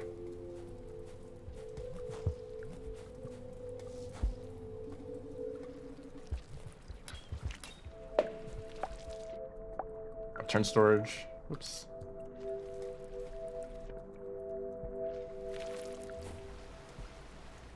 Aggie.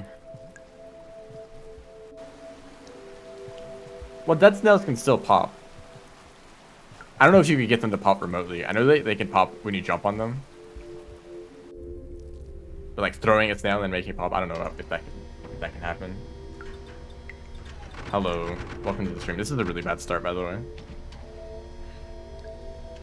You know, we're just gonna go.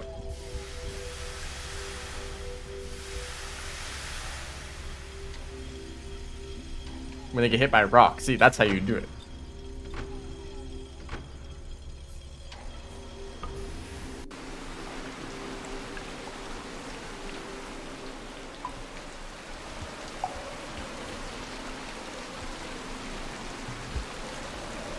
This is no longer...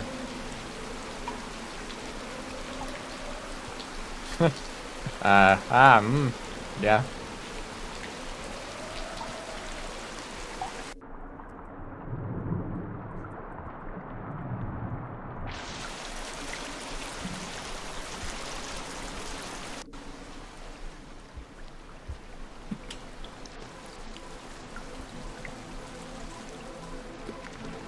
Whoops. A little bit higher than I expected.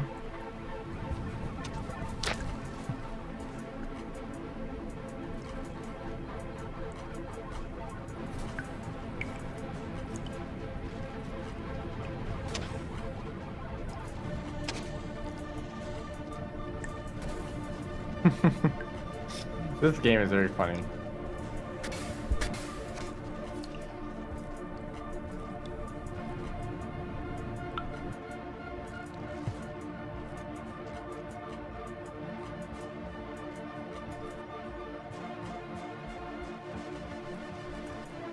It's actually a little bit lower than normal. Yeah, this is definitely not a good start. Although I said that about the previous run that got world records, so, you know, who knows? Anything could happen.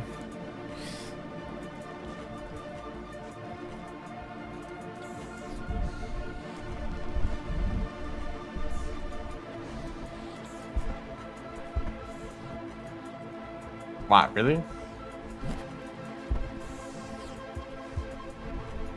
I slid so hard I stunned myself. Maybe the collision with the vulture sped me up a little bit more than normal. Oh, this run really sucks. It's not even like funny anymore. Like, I'm probably gonna restart.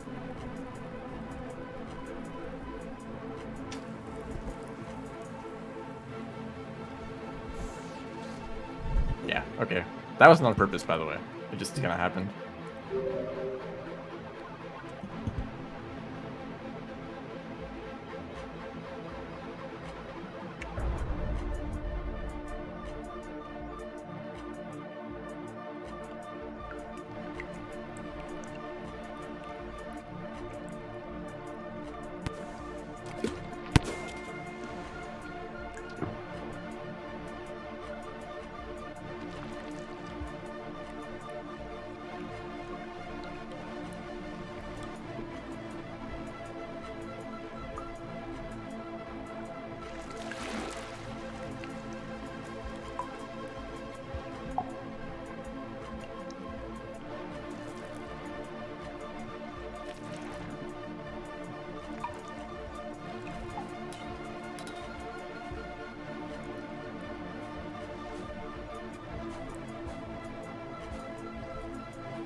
There's a rock right here I'm gonna pick up.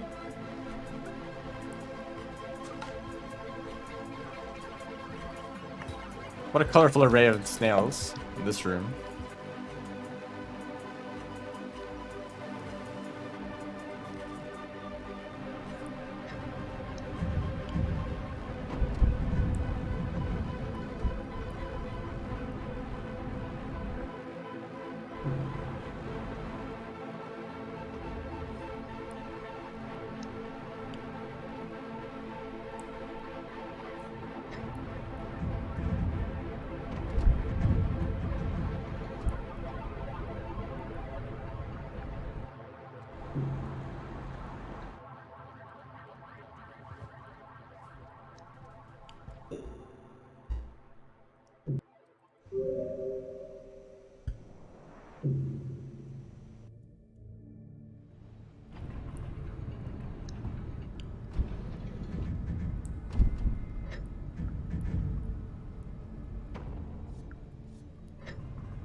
when you get the pearl to befriend the scavengers. They definitely won't kill me.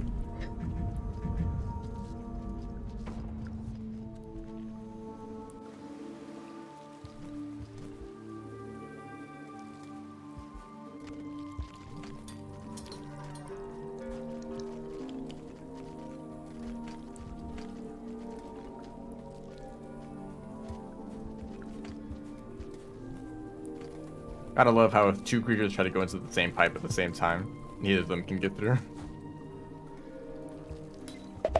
And I knew that was gonna happen. And I picked the snail on accident.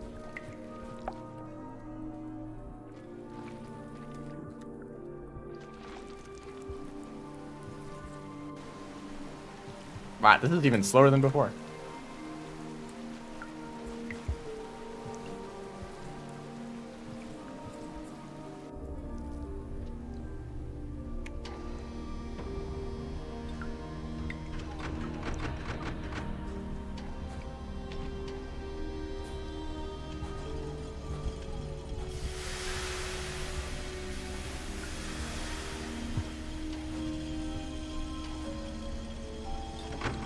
Wonder if that would be faster. Whiplash out of the gates.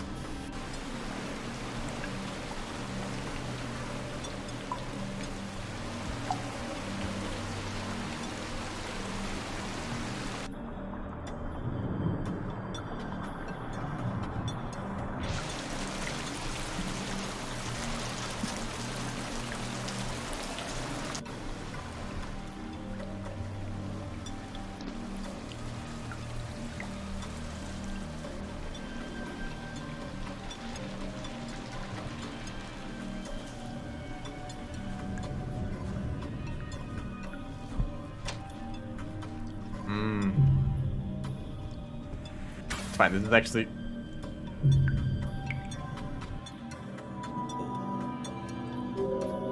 Never mind.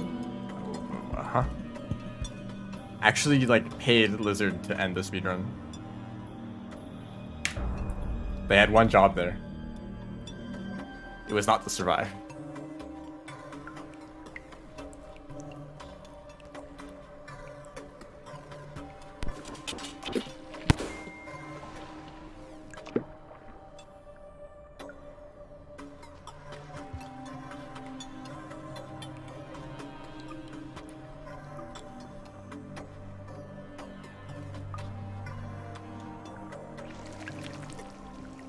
That was kind of cool. Kind of slow too.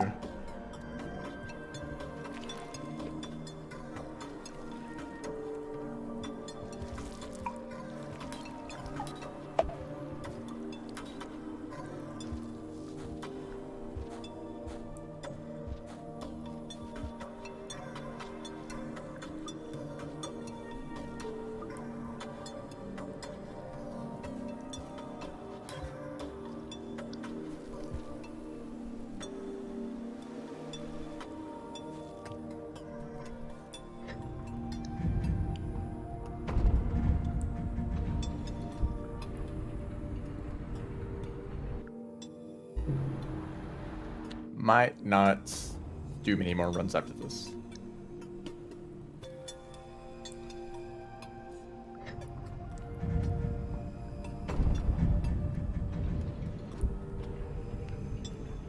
It's kind of a weird situation that I have to deal with in every one of these streams where I'm attempting speedruns.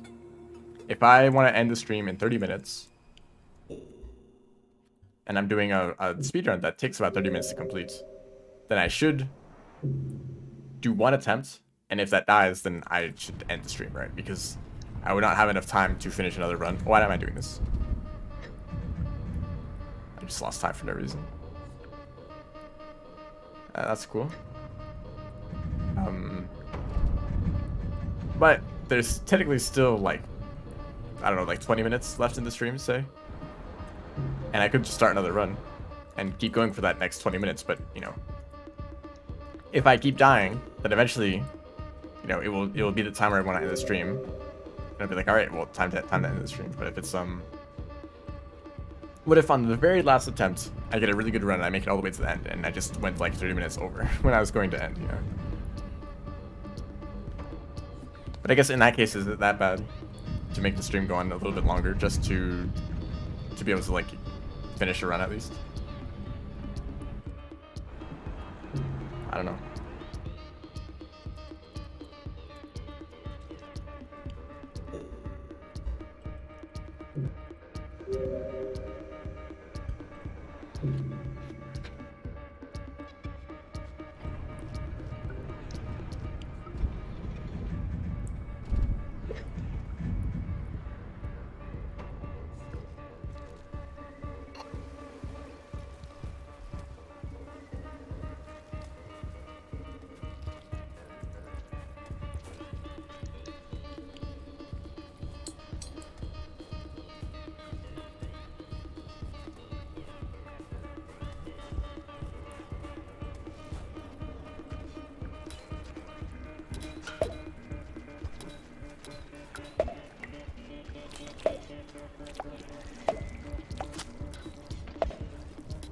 See? And now the run is bad.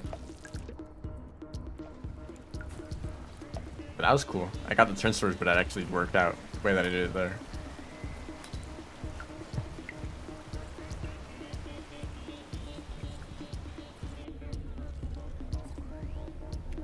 And this is just about as slow as the last run, so it's going great.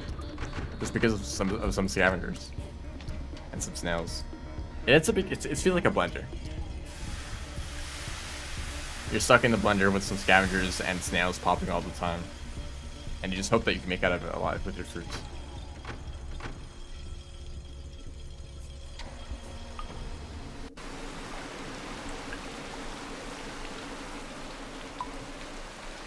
At the start of every single run with a 3-minute cost if you die once, if you make any mistake.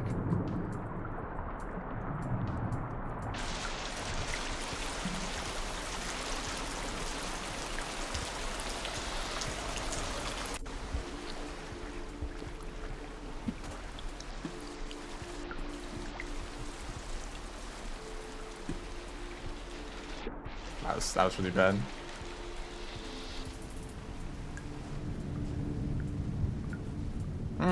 Also really bad. Cool.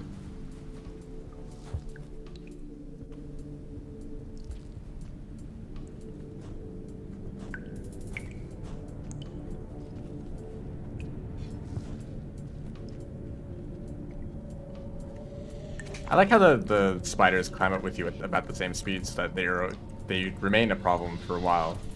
It's not like you can just pass them and forget about them.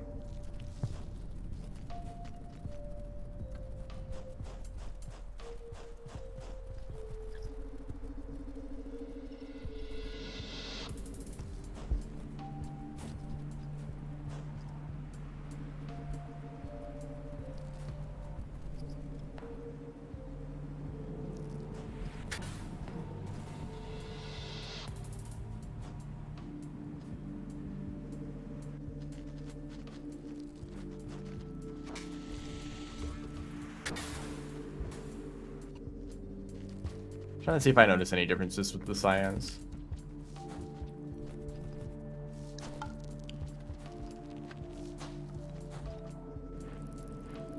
That guy's dead.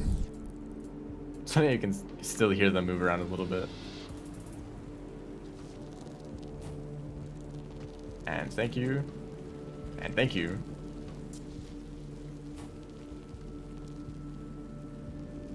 Appreciate those gears being there so that I can't actually see what I'm doing. I also did that wrong. This is going great.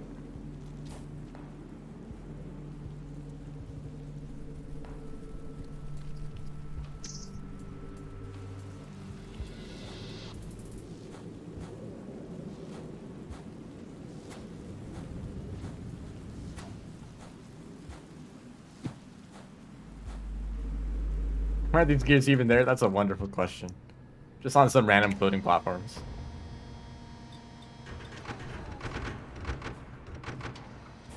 What is even the point of Chimney Canopy? Like, I guess it's like a connection between the exterior and like Sky Islands, and might as well also connect it to industrial since it's down there. But like, it just connects a bunch of different places, I guess. Oops, totally did that wrong too.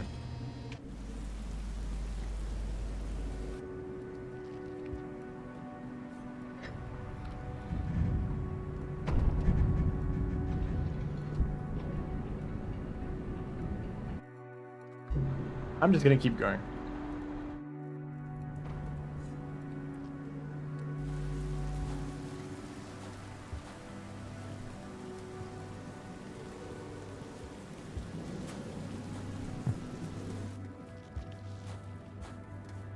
And no rocks.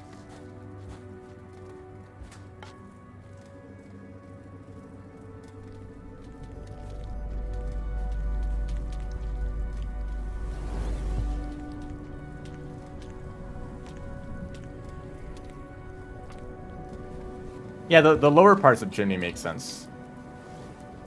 I did not have a rock.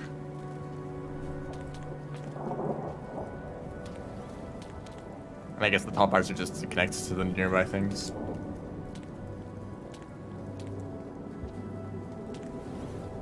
And I'm dead. Okay.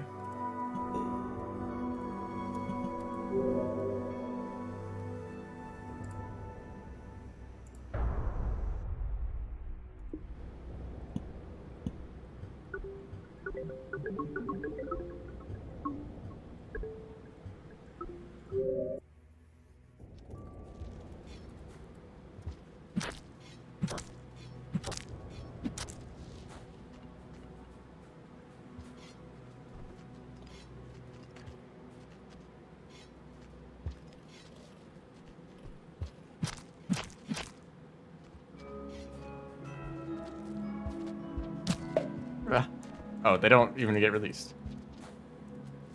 I guess that makes sense. Like, why would they?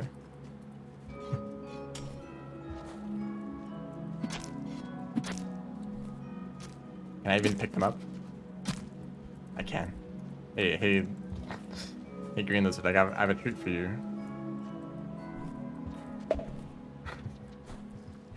That's a funny idea, though.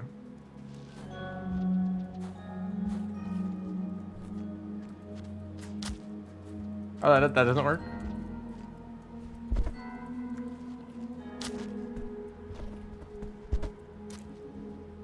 It's just a method of spear transportation.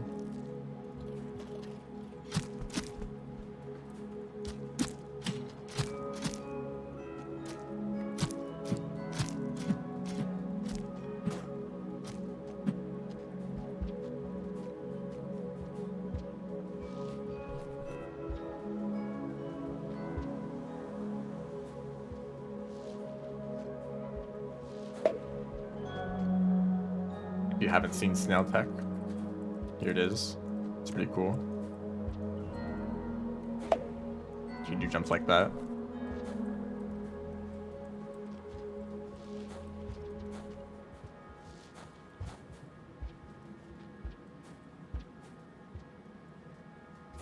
Can you do a backflip? I forget if this is actually possible.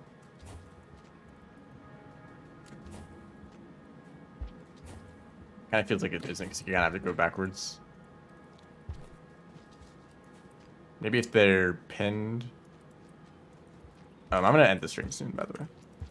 And also, I want to say that there is 2 events going on technically, but they're kind of like both the same event. Part of it is the event that doesn't have a name. Maybe it has a name. I don't really know. A bunch of runners are going to be running each of these 4% categories. So, Monk, Survivor, which I'm pretty sure is just intended percent. I don't know what that category is going to be. Monk, Survivor, Hunter, Gourmand, Artificer, Rivulet, Spearmaster, Saint, and Inv. Slash whatever else you want to call them. So there will be 1 speedrun of each of those categories each day for the next 9 days. The first of those runs is the Saint run, which you can actually go and watch in about 4 minutes if you want to. Although I don't know how much overlap there is in these audiences. Maybe nobody is interested at all. But I'm participating in the events. That's why I'm bringing it up. I'll be playing Rivulet Story on the 27th. At the same time that I normally stream. So it's basically just gonna look like a normal stream. Although it might be hosted on another channel. I'll see how that goes though. And yeah, I mean, I have been running 30% anyway, but the difference is that I will only get 1 attempt, right?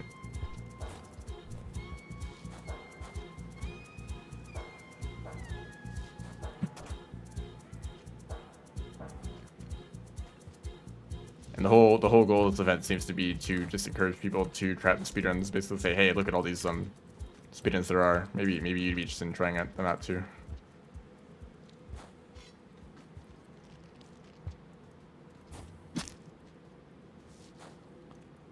But the first of those, the Saints run, is being hosted by Indie-thon, which is basically just a speedrun marathon for a bunch of indie games. So it's cool that Rainwood is being featured there. It also has a way bigger audience, so me like shouting it out is not gonna make much of a difference. If you're interested in that, you just like search up Indie-thon Twitch or something like that. It's being streamed on Twitch.